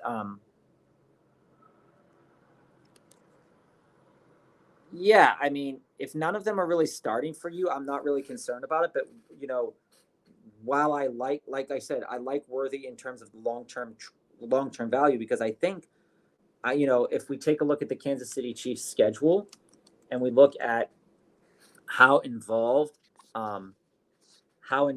he could get coming down, I'm looking at this season, right? And you see they play the Chargers, Falcons, Saints, Niners, Raiders, Bucks, Broncos, Bills, Panthers, Raiders, Chiefs, or Panthers, Raiders, Chargers again, Browns, Texans, Steelers, Broncos. I think when we're looking at it and we're looking at the games that could potentially be the fantasy playoffs, they're gonna want to get him involved because maybe they're trying to ramp back some things and trying to get these young guys ready for the playoffs. Andy Reid's gonna want them to be ready for the playoffs. And I think by the time we get to weeks 12 and 13, if you're still in the playoff conversation in your league, I think that Worthy will have much more value than an Eckler because Eckler is older, and if something were to happen, he might get phased out. I just think it's there. Hey Ayush, welcome.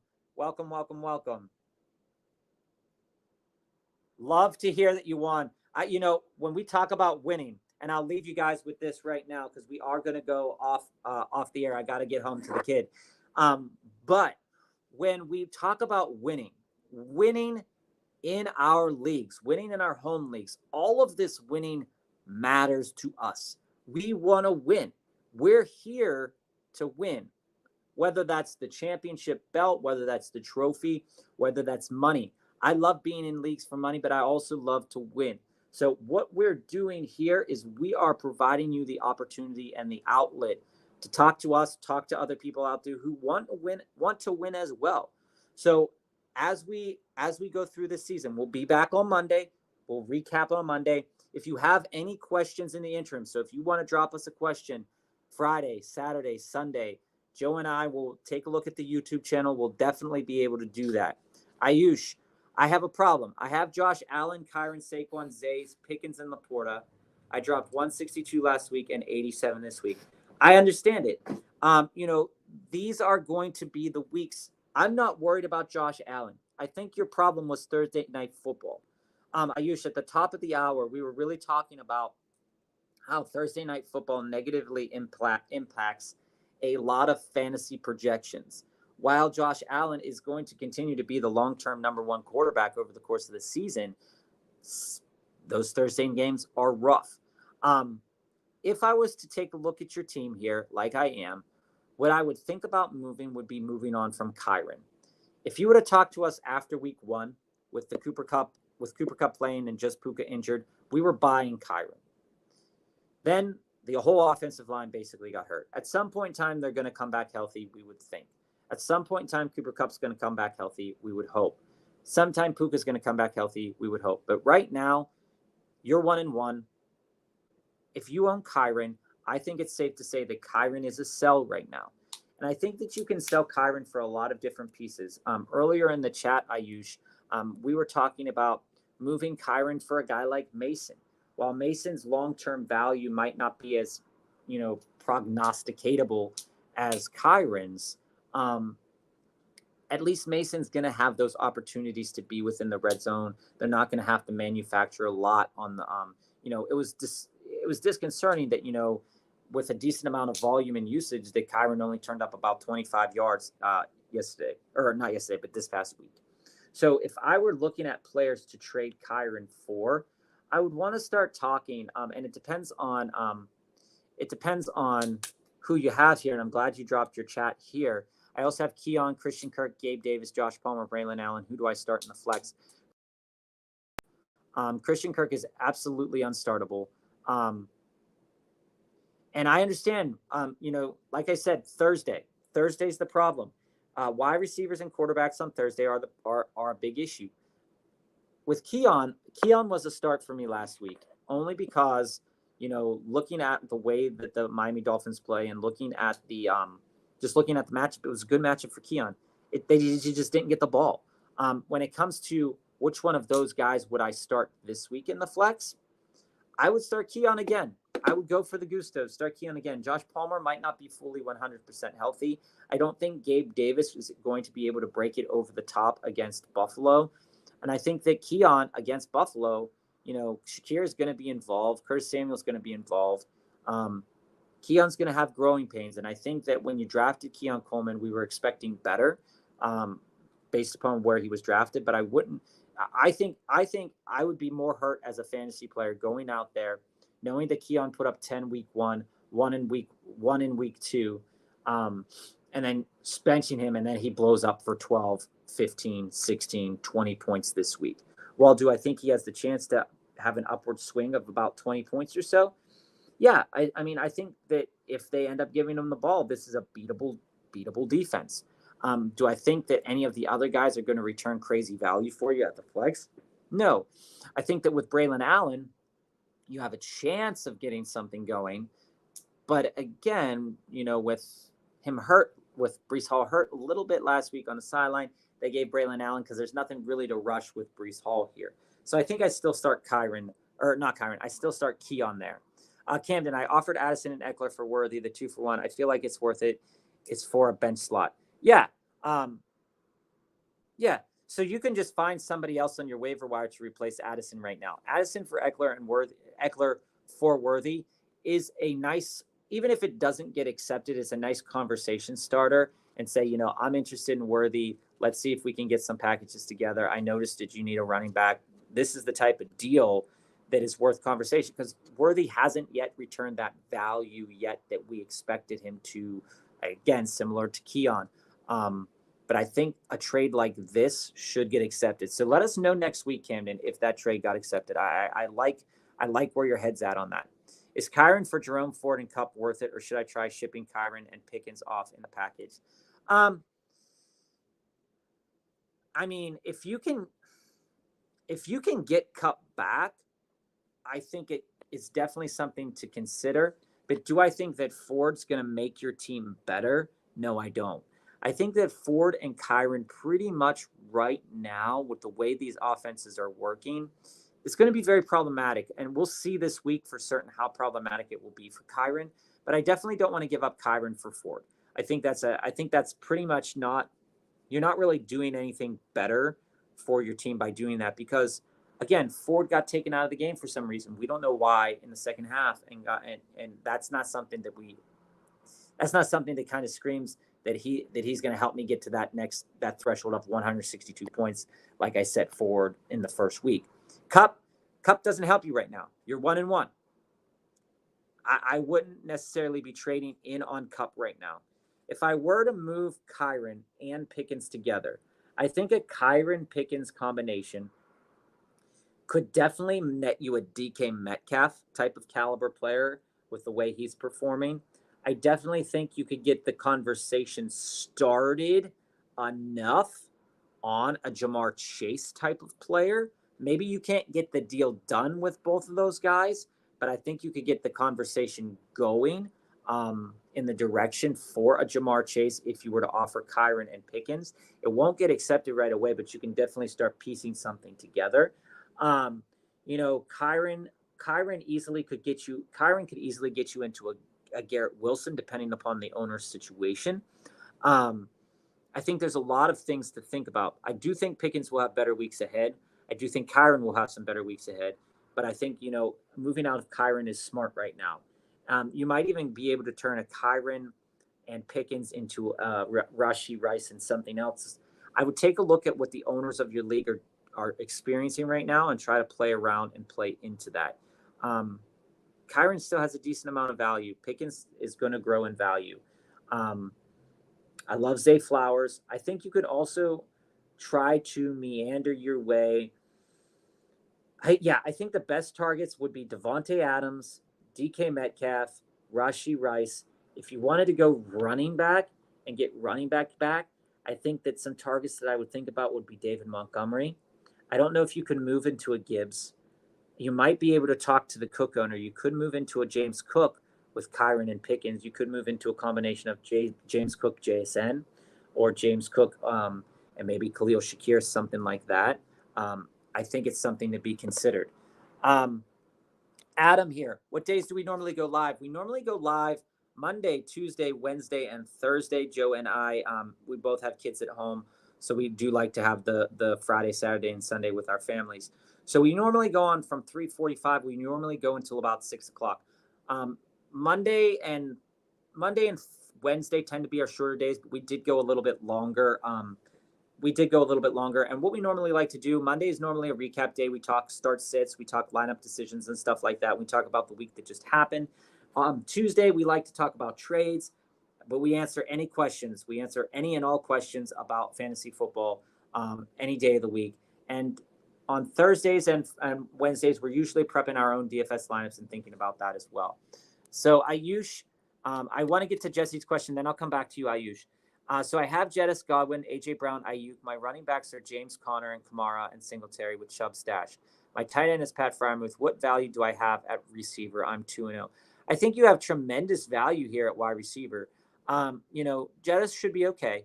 Chris Godwin right now is wide receiver 1. What I was saying at the top of the hour and during the middle of the show is, even if Chris Godwin continues to have a wide receiver 1 season, if you decided to trade him, your trade value is still super duper high on Chris Godwin. I think if you want to, you could probably take Chris Godwin and probably Devin Singletary or probably James Conner and flip him for something else. You have 2 of the best producing players right now on your team with Chris Godwin and Alvin Kamara. I think that Alvin Kamara is going to continue to return steady value, and I think that Chris Godwin is going to continue to return steady value throughout the season. But again, with Kamara, his top out season was 20 touchdowns, and I think Chris Godwin's somewhere. I can't remember off the top of my head what Chris Godwin's top out touchdowns is. Again, Chris Godwin can definitely go between 63 receptions and 85 receptions this year with a yardage total of like 1,100, maybe topping out at 1,200 yards.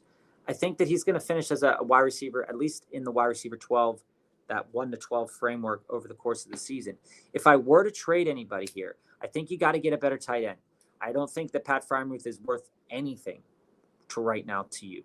So if I were going to trade anybody on my team, something that I might think about doing would be trading Chris Godwin, picking up a wide receiver and trying to go after Brock Bowers, or buying low on Sam Laporta, because he's not going to be buying low for that much longer. It could be interesting for you to also go out there and maybe try to talk up to the Dalton Kincaid owner. I think it's worth thinking about. That's what I would think about. I keep Jetta. AJ Brown right now is going to be okay. If you don't want to move Godwin, Ayuk is the guy to move. He's going to get a lot of targets. He's going to suck up a lot of things. Juwan Jennings is there. He's good enough. Ayuk is much better than Juwan Jennings. So, what I might try to do is try to go out there, get a tight end, and try to get myself situated in that flex position. I'm okay starting Singletary in the flex. Do I think he's going to return value that he did last week every week? No. But, he is going to return some value there. Ayush, also, do you think it is worth it to hold on to Laporta because he's also making me panic? Laporta is making me panic, but I just traded for Laporta in my 1 league. So I'm not super panicked on Laporta. I'm absolutely not super panicked on Laporta. When it comes to Laporta, I think that JMO getting 20 targets in the first 2 games. There is something to say about the season where we have this, 3-week, 4-week, 5-week time frame where defenses are adjusting. Maybe the more aggressive defenses look better, and then things start to normalize a little bit more. What I said about Laporta and what I said in the offseason and what I'm saying to you now, as a person who just traded into Sam Laporta, I traded out of Kyle Pitts. So I traded out of Kyle Pitts. I added in a wide receiver, and I got Sam Laporta. My situation, I wanted to trade out of Pitts into Laporta. But for me, Laporta is one of those guys that last year he sucked up a lot of targets. He also sucked up a lot of red zone targets. JMO got 5 targets in the red zone so far this year. But again, this is an offense that is going to look different. Last year, he had about 800 yards and about 10 touchdowns. When Joe and I were talking about this, Jared Goff's ceiling is only so high. So these touchdowns are going to be redistributed through this team. So it's more likely that Sam Laporta will finish with maybe 75 receptions, maybe 800 to 1,000 yards, and maybe like 6 touchdowns. With the way tight ends have been playing right now, I'm not ready to panic on Sam Laporta. I'm just not ready to panic on Sam Laporta. Just picked up Njoku just in case. Yeah, if Njoku comes back healthy, I think Njoku could be a nice target. Again, I don't trust Deshaun Watson fully. When I speak about Deshaun Watson and I speak through Jerry Jeudy, is that Deshaun Watson definitely puts a cap on these players and what's going to happen. I think Singletary for Kincaid is worth offering. I do think, oh my God, Gesicki was just limited with a calf too. If Taysom plays, should I start him? Oh my dear Lord. Hold on, we'll get to that in a minute, George. When we look at Njoku, I'm not high on Cleveland at all, but when Njoku comes back, there's a realistic pathway that he could put up a nice 500 yards, possibly 4 to 5 touchdowns somewhere in there. It's not going to be peppered like Joe Flacco was peppering him. So I think it's fair to go after and target Kincaid. And just understand, this trade might not get accepted, but it's at least a conversation starting saying, hey, I'm looking at a tight end. I'm interested in Kincaid. What's it going to have to do to get it done? Because this Kincaid owner is definitely panicking. I'm not yet panicking on Kincaid, but I do think a realistic expectation of a trade now would be something like this. I think it's fair to offer something like this. Is Kyren for David Montgomery worth it? I think you should get a little bit more. I think you can get a little bit more, and I think you should get a little bit more. David Montgomery's playing well. He's situated on a nice offense, but he's also splitting the timeshare. Kyren Williams is not splitting that time, but he's on an offense that's currently struggling. So I think it's something that if I was trading Kyren away for David Montgomery, I would try to go out and get David Montgomery and Khalil Shakir. I would try to get David Montgomery and maybe Brian Thomas Jr., even though I'm not really buying in on the Jaguars as a total offense. Maybe go out there and get Stephon Diggs, David Montgomery, offering and seeing if you can get Stephon Diggs too. And even a Calvin Ridley. A Calvin Ridley would be, I talk down on Calvin Ridley sometimes, some weeks. I think it's something to think about. Gesicki was just limited. Picking up Taysom plays. Should I start him? If Gesicki ends up being healthy, I can't think Gesicki's still the play. If on Sunday we see that Gesicki isn't and is still limited, I think pivoting to Taysom if he plays is fair enough.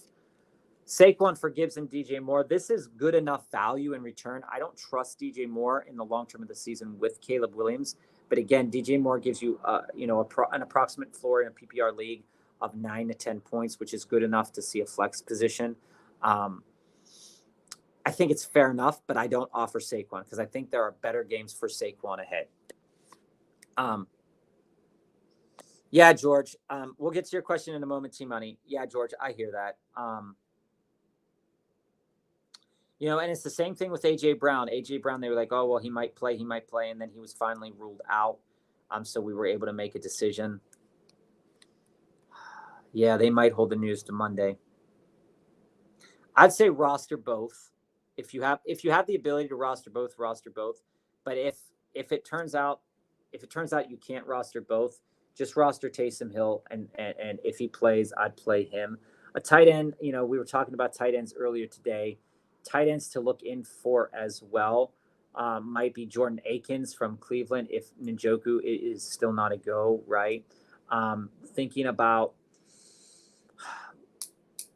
looking at maybe Zach Ertz. Maybe Zach Ertz could return some value this week. The Gesicki injury, that's a real bummer. That's a big bummer this week. I don't want to hear that because I was, like we were talking about earlier with Gesicki. Yes, Ayush. This is the type of trade that is going to have long-term value for your team. And even if Kyren starts doing well, you're not going to be beating yourself up about it because David Montgomery is also going to have to turn in a good season. And Jane Reed, when Jordan Love comes back, is going to turn in a good season. If you've been watching the show, I love J.K. Dobbins. I think J.K. Dobbins can return top 8 yardage value and top 12 touchdown value at running back if he continues to stay healthy. Big if, but if he continues to stay healthy, he looks very electric. So I'd be comfortable with either of those guys for Kyren right now. I think you're getting a lot of value. And just understand that Jaden Reed's not going to give you a lot of value right now. You're going to have to wait a little bit until Jordan Love comes back. This is me saying this as a Jaden Reed and David Montgomery owner. So T-Money, this is what we were talking about yesterday, right, T-Money? So should I trade Mahomes, Ridley, and London for Burrow and Chase? And I believe we talked about this at the bottom of the hour. We were just about to go off air. Where I fall at on this T-Money before we go, because I do have to get home. Where I fall on this is piecing this together. We were talking about this a little bit yesterday. When I look at this trade, what really stands out is Patrick Mahomes. What really stands out to me is Joe Burrow. And the necessity behind getting Joe Burrow. I understand getting Joe Burrow and Jamar Chase, getting that connection. But right now, I don't see any value I don't see that Mahomes right now offers you more value than Joe Burrow. I understand, Joey B threw for 2 touchdowns last week, and he will probably come around with that injury. But I don't really see the necessity of taking on Joe Burrow. Ridley and London, I think that's fair enough to offer both Ridley and London for a guy like Chase, because Ridley is putting together 2 good weeks in a row. We don't really trust his long-term potential. And with London, you want to slot, if you go out and get Chase, you're going to slot CD and Chase, CD with the ankle injury right now. Chase has the definite, really some good games coming up ahead of him. He has some tough games coming up ahead of him, but he has some really good games coming up ahead of him. You're making your bench just a little bit weaker by taking Ridley off the bench. That's why maybe if I were you, I would see if this guy wants to do a Mahomes London for Burrow and Chase. That way, I'm not also giving up Calvin Ridley. So as we think about this, T-Money, that's kind of where my headspace is, that I don't need to get Joe Burrow. So if he wants to get Patrick Mahomes, I don't think I want Burrow back. That's what I'm saying, is that kind of like, if he wants Mahomes, Ridley, and London, then he's going to have to give me something that's not Joe Burrow. But I would be comfortable enough accepting this deal if you wanted Jamar Chase, because Jamar Chase is going to turn around some weeks. It is going to make your bench weaker, but again, it's going to make your starting lineup stronger, because on a week-to-week basis, even a bad Jamar Chase is going to turn up Drake London type of numbers. So for me right now, I would consider doing it, but again, I would try to leave Ridley out of it and see if he would just accept Mahomes London for Burrow and Chase. But if you really wanted Ridley, then I'd kind of just do it. Like we said, Chase is going to be great, but I also think Mahomes. I also like Mahomes. I think Mahomes could turn it around with this offense, especially knowing that Pacheco went down. That's something to consider about what Mahomes is going to turn in value-wise across the season here, T-Money. So that's something to really think about. Ayush, Jane Daniels, Gibbs, Mixon, Olave, Wilson, Kincaid, DJ Moore, Worthy. What is a reasonable return I could ask for him for Saquon? I think what you got, or what you proposed, as in a Gibbs and DJ Moore, would be fair enough for a guy like Saquon, because again, DJ Moore isn't returning a lot of value right now, but he's still a valuable asset. I mean, he went 6 receptions for 50 yards or something last week, so that's still 11 points. It's just me. I don't want to give up Saquon Barkley right now. But if I am giving up Saquon Barkley, buying into Gibbs, I'm not too upset about that. I just really don't like DJ Moore right now. Caleb Williams, it's not really jiving really well. Maybe they'll have a great game. Maybe they'll have 2 great games in a row, 3 great games in a row. But I just don't see it right now. Yeah, Steve. It's getting ridiculous. That is why a trade like this for T-Money, that's why T-Money's probably shaking in his boots, because who's going to get hurt next? Who's going to get hurt next? This has been I was talking with Joe. This has been the bloodiest 2 weeks in NFL history, I feel like, in terms of high-profile players going down. Not just offensive linemen going down, but high-profile, high-value wide receivers, running backs, and quarterbacks going down. It will get better before it gets worse, I think. There is a dawn coming where it's going to get better. And I think, depending on your situation coming up, that these injuries could really, make or break certain parts of your season, and trading players at the right time and getting them back at the right time. That's why maybe I'm not trading to get Cup right now if I'm 0-2 or 1-1. But maybe I'd think about getting him back somewhere on the back end to propel me towards a fantasy playoff season. Because, I mean, right now, my whole bench in my Yahoo home league that I've been in for 15 years is all hurt. It's all hurt.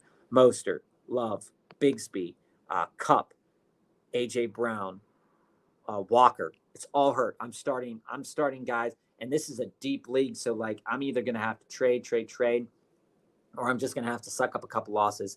And I think right now I'm just sucking up a couple losses and dealing with it. And then when I come back, I'm going to come back even stronger. Jack, I have CD, Lamb, Puka, and Jason as my wide receivers. I have a ton of running backs like ETN, Mason, Cooks, Dobbins, Brian Robinson. Was offered a trade, MHJ for Cook. Should I take it? I think I would. I absolutely love James Cook. James Cook is my guy this year. Didn't draft him in a lot of my home leagues because I didn't get him at the right value. But in my best ball leagues, I love James Cook. James Cook in a Joe Brady-led offense looks great. He's getting 70-plus yards a game over 2 games so far. He's involved in the passing game. Got those nice touchdowns. Is essentially, already halfway towards his touchdown total from last year. Definitely eclipsing his rushing total soonish, I would hope. So there's definitely some upward swing for James Cook. I love keeping James Cook. However, with Puka hurt and the emergence of Marvin Harrison Jr., with Kyler Murray could be super elite. I do this trade even if it means giving up James Cook. I would try to move Travis Etienne more than I would move James Cook, but that's just my personal opinion. I don't think Travis Etienne could get me MHJ, but I do think James Cook could get me MHJ. I do it, and especially do it because you're dealing with that Puka injury, and you're not really super weakening your team too much in the coming weeks ahead. I use Kyron for Ayuk. It's fair enough. It's fair enough. When you look at your team and you look at, what you're dealing with on a week-to-week basis here, going out there, your bench, Gabe Davis, we thought he was going to do a little bit better here. But I think that going out there doing Zay Flowers and Ayuk and having Pickens as a potential flex, and then, your running backs, though, coming out and getting on your starting running back, you're going to need to kick back another starting running back, Ayush. So I think if it were me and I was going for Kyron, if I was trading away Kyron, I would rather trade him for Jaden Reed and David Montgomery. That's kind of how I feel that. I think that's the best trade that you have on the board if you're getting rid of Kyron Williams. That's kind of the opinion that I have on that. You're welcome, T-Money. What about Connor and JMO and Connor and Ridley for Barkley? If you could pull that off, I would definitely do it. If you could pull that off, I'd definitely try to do it, but I don't see a possibility of grabbing Barkley with those 2 guys.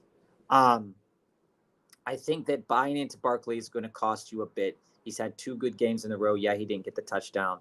Are the Cowboys going to the Super Bowl this year? Steve, doesn't feel like it right now.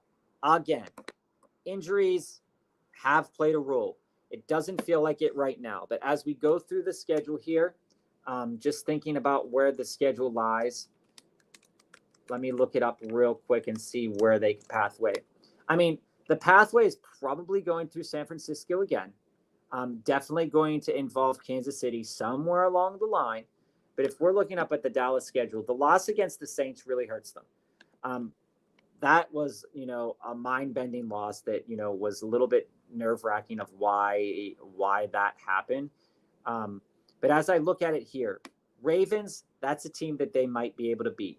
Giants, they beat the Giants. So there's another win. So, 2-2. Steelers, I think they have the firepower to beat the Steelers. So that's 3-2. Lions, I think they're going to put the Lions up to a good game. I think that the Lions end up beating them 3-3. Cowboys versus Niners. If it's the current 49ers, I think Jordan Mason could run on them. So maybe we drop down to 3-4. Falcons is a win 4-4. Eagles, that could go either way. Let's say this game they win. So 5-4. Cowboys, definitely a team that they could beat. Worried about their secondary, though, outside of Diggs.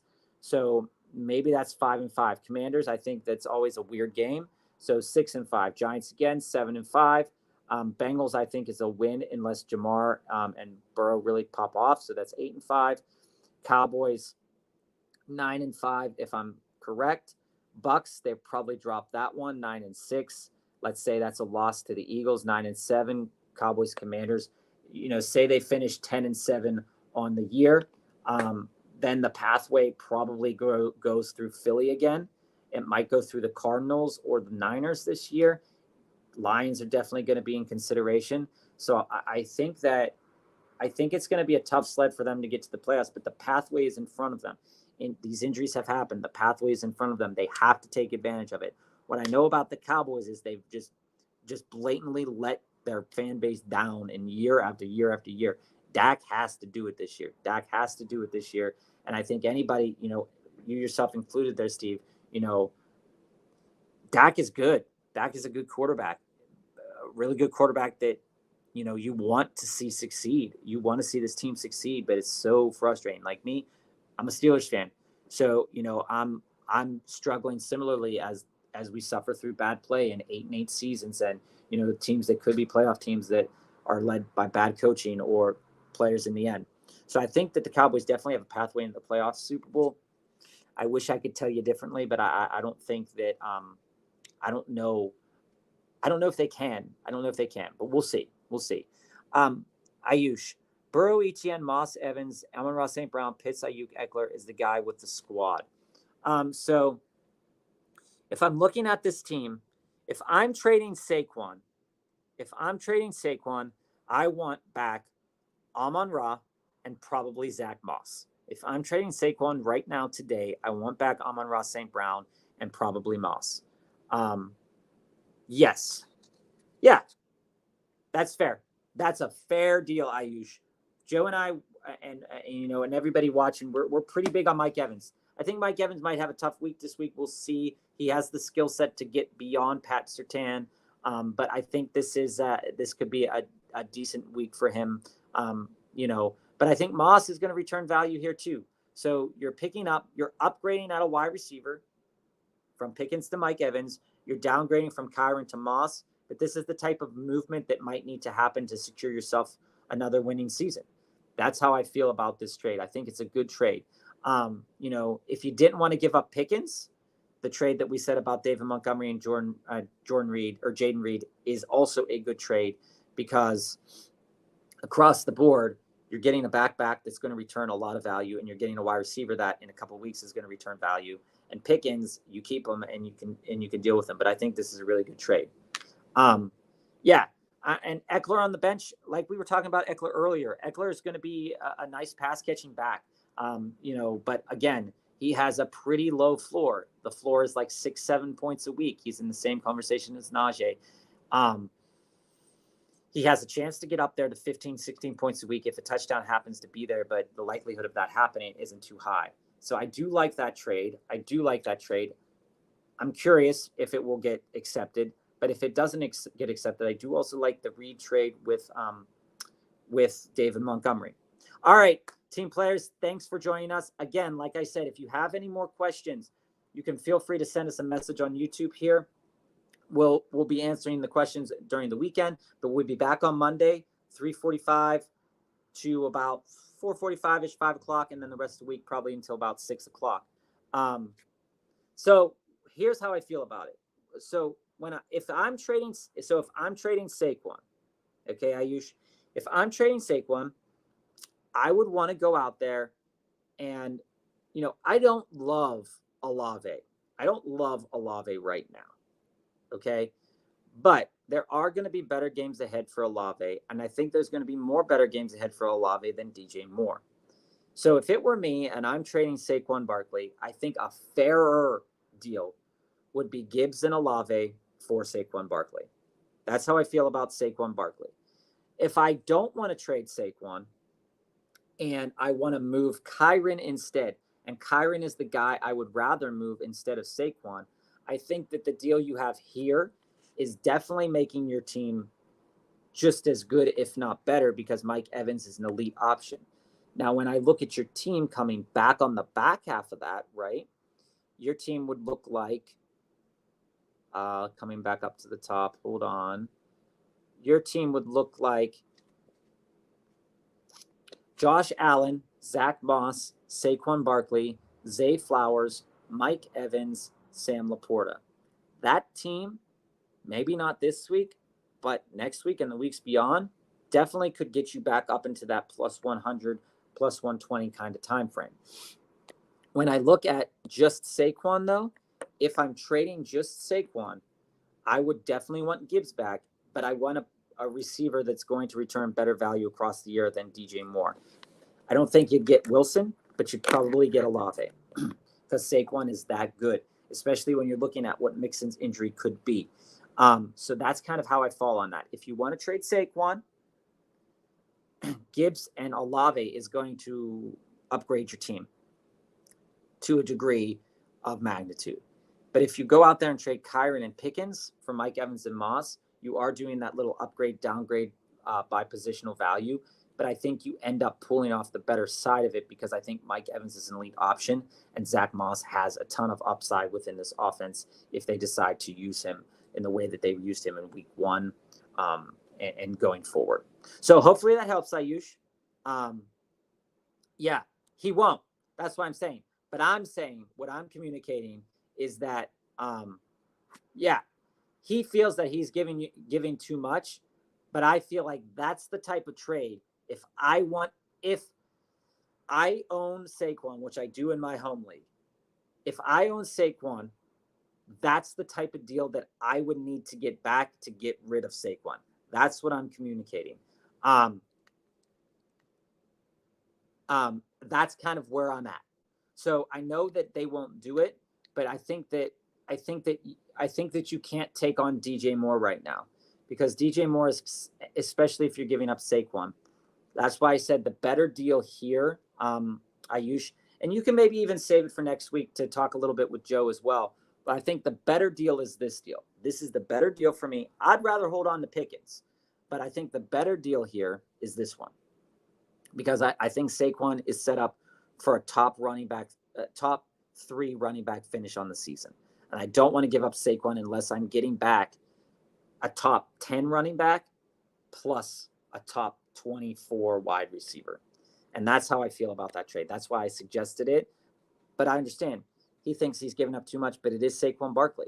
You're giving up a lot too, and that needs to be noted. Big blockbuster trades like that happen. I was right about that one in half PPR. Do I continue with the Rook or Mark Andrews this week? The reason Mark is a flex option is because I have Laporta. So how I feel about this Untamed. So I hope that helps Ayush and just kind of like where my thinking is about this trade. And we can talk more about it. We can definitely talk more about it on Monday if you haven't already done it. I'm very, very, very, very curious which one will get passed through. I definitely like that Mike Evans deal more than what you'd be getting back for Saquon Barkley. And I think Joe would agree to that. We both agree that DJ Moore is not a guy we want to trade for right now. So Untamed here. When we look at your team, I never advise starting a tight end in the flex. Tight ends have one of the lowest positional output on a week-to-week basis from the bottom half, right? So if I'm looking at the top half of tight ends, they usually return back like a plus 15 point kind of week. Week 1 last year and week 1 this year is kind of the dissension in the ranks, right? I never recommend starting a tight end in the flex. So for that reason, I start Brian Thomas Jr. Even though the matchup is going to be harder, even though Trevor Lawrence has looked like garbage, Brian Thomas has looked like the wide receiver 1. So for me, I think a realistic expectation for Brian Thomas Jr. in this game is probably something along the lines of 4 receptions, 65, 70 yards, somewhere in there, especially if there's garbage time. You've got to consider the garbage time when it comes to this game against the Bills because he's a rookie. They're going to want to get him more snap share. I definitely go with Brian Thomas Jr. over Mark Andrews. All right, everybody. So I'm going to head off. Thank you so much for joining us. We'll be back Monday at 3:45, and we'll be airing Monday, Tuesday, Wednesday, Thursday, not Friday, Saturday, or Sunday. So if you have any questions over the weekend, feel free to drop us a message, and we will definitely be able to get back to you. Let's finish up with Josh here. I'm trying to trade Pitts and get McBride. Is Pitts, Shakir, and Corum for McBride and a bench piece?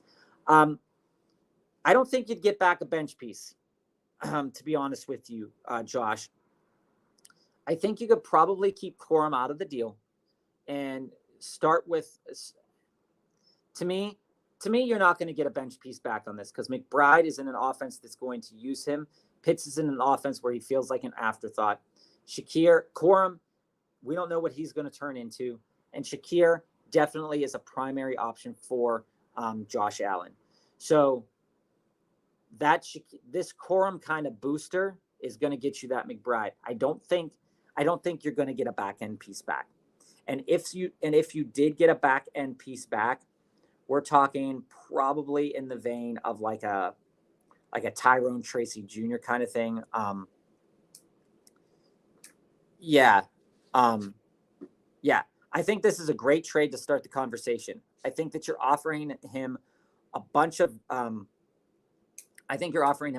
good players, good enough players to get McBride. He might not want to take on Pitts, but you're definitely giving him that tight end to get back on the back end there. I think it's worth an offer. In terms of a bench piece, not knowing his bench, I'm really curious what his bench looks like. But I think this trade is enough to get it started. Offer the bench piece with McBride, see if he takes it, see if he takes off the bench piece and just proposes Pitts, Shakir, Corum for McBride. I think that's probably where it's going to end up being, Josh. I do like that trade. I do recommend going out and getting McBride. The way you're going about getting McBride is fair enough because you're offering fair compensation in a tight end market. You're offering a wide receiver who's involved on a high-powered offense, and you're offering a handcuff to a running back that he may or may not have, but could turn out to have value. What if I give Saquon to this team? Then what's a reasonable ask? Burrow, Etienne Moss, Amon-Ra St. Brown, Pitts, Ayuk, Eckler. I think what I would try to target, if I'm trading Saquon instead of Kyren for this team, I think I try to go after I think I try to pony up, and this would be Amon-Ra St. Brown and Moss. If I'm giving up Saquon, I want a high value return at another positional value, and Amon-Ra is that. Yeah, Josh, it's definitely worth a conversation starter because a trade like that is one that kind of flies under the radar for most people in most leagues. But McBride is definitely worth getting over Pitts because Pitts looks like hot trash right now. When it comes to this, Ayush, I think your team, when we look at your team, you want to upgrade that wide receiver room. I think it's best, if I'm going out and doing this trade right now, I think you could probably do something like this. I think you could do Evans and Etienne for Saquon and for Saquon and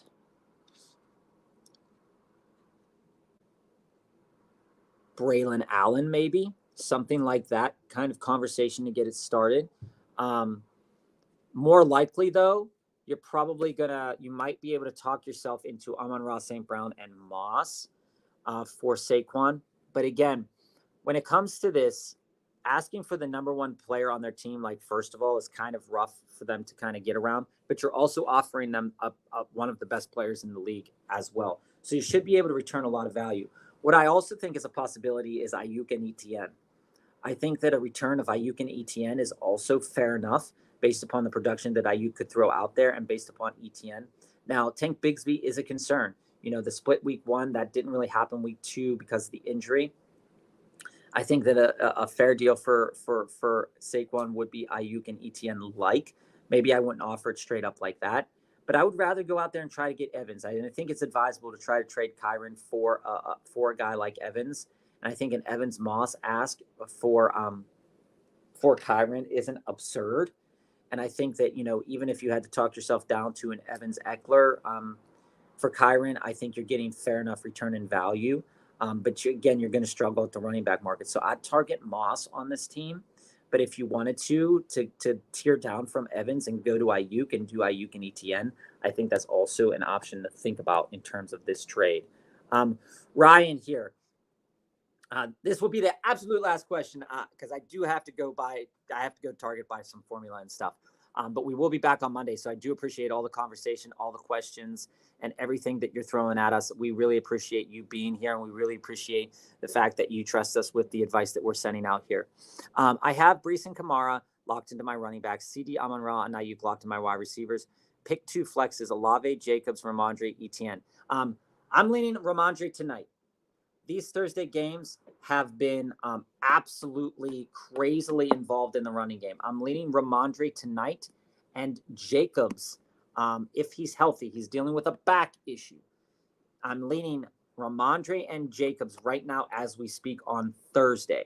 If something crazy were to happen, I would lean Ramondre and Olave. That's where I'm falling at on that. And always, if you want, the best advice that we could ever give you is that with these Thursday games, okay, what you want to do, if you are locking in flexes, right, you want to really think about starting these players that you're planning on playing early into your running back 2 slot. So in case something crazy were to happen. But your lineup is so solid, Ryan, that I don't think you need to do that. So I'm starting Ramondre and Jacobs. If Jacobs can't go because of the back injury, I'm rolling out Ramondre and Olave. Yeah, absolutely. Jay, if you can give, I can't decline a question, it seems. If you can give me tips to help improve my team, I'd appreciate it. Absolutely, Jay. We can definitely help you out. Trade for 6-man PPR. Yes, I have no numbers for my league. That's okay. I love stuff like this. I love 8-man leagues. I love 6-man leagues. I love 14-team leagues. I love 32-man leagues.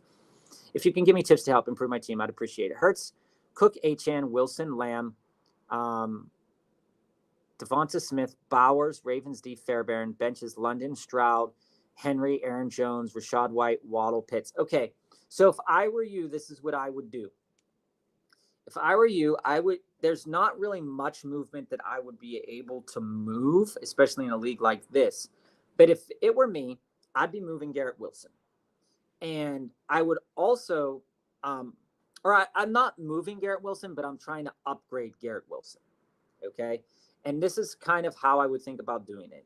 I would think about doing it by pairing a London, Rashad White, Waddle, just eliminating trimming the fat off of your bench. Because ideally, right, the bench is only useful when injuries happen. There's been a lot of injuries this year. Don't get me wrong, tons of injuries. But it's only helpful when an injury happens. So, looking at it, these players are some of those players that can transcend matchups as well. So if it were me, I would start thinking about moving London, Derrick Henry, Rashad White, and Waddle, and trying to get, another super elite option at wide receiver. Not necessarily moving on from Garrett Wilson, but seeing if I can upgrade myself into an Amon-Ra, seeing if I can move myself into a Nico Collins. Nico Collins is the guy I want. So if I can move a Drake London, a Derrick Henry, and a Rashad White into a Nico Collins, I would definitely do something like that. The Nico owner probably won't want to buy that, but especially knowing that you have Stroud, that will be a nice combination for you in the future. So definitely join us on Monday, Jay. Talk to us about how that went. See what you can get done, but that's kind of how I'm viewing it.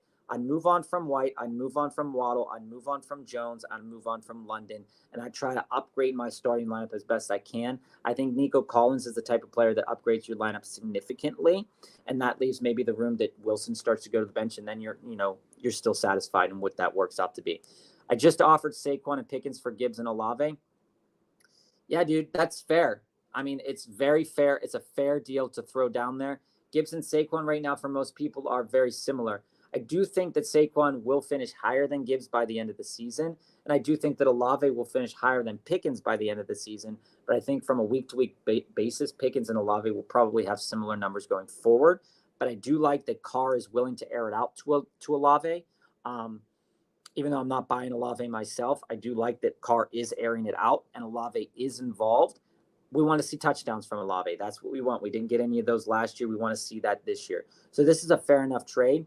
Let us know how it goes on Monday. We'll be back on Monday, Tuesday, Wednesday, Thursday from 3:45 to about 6. So thank you, team players, for joining us. We hope you win this week. I hope I win this week. That's the aim of the game, is winning. So be with us next week, and we'll be able to answer all kinds of questions next week as well. So thanks for joining us, and we'll see you next week.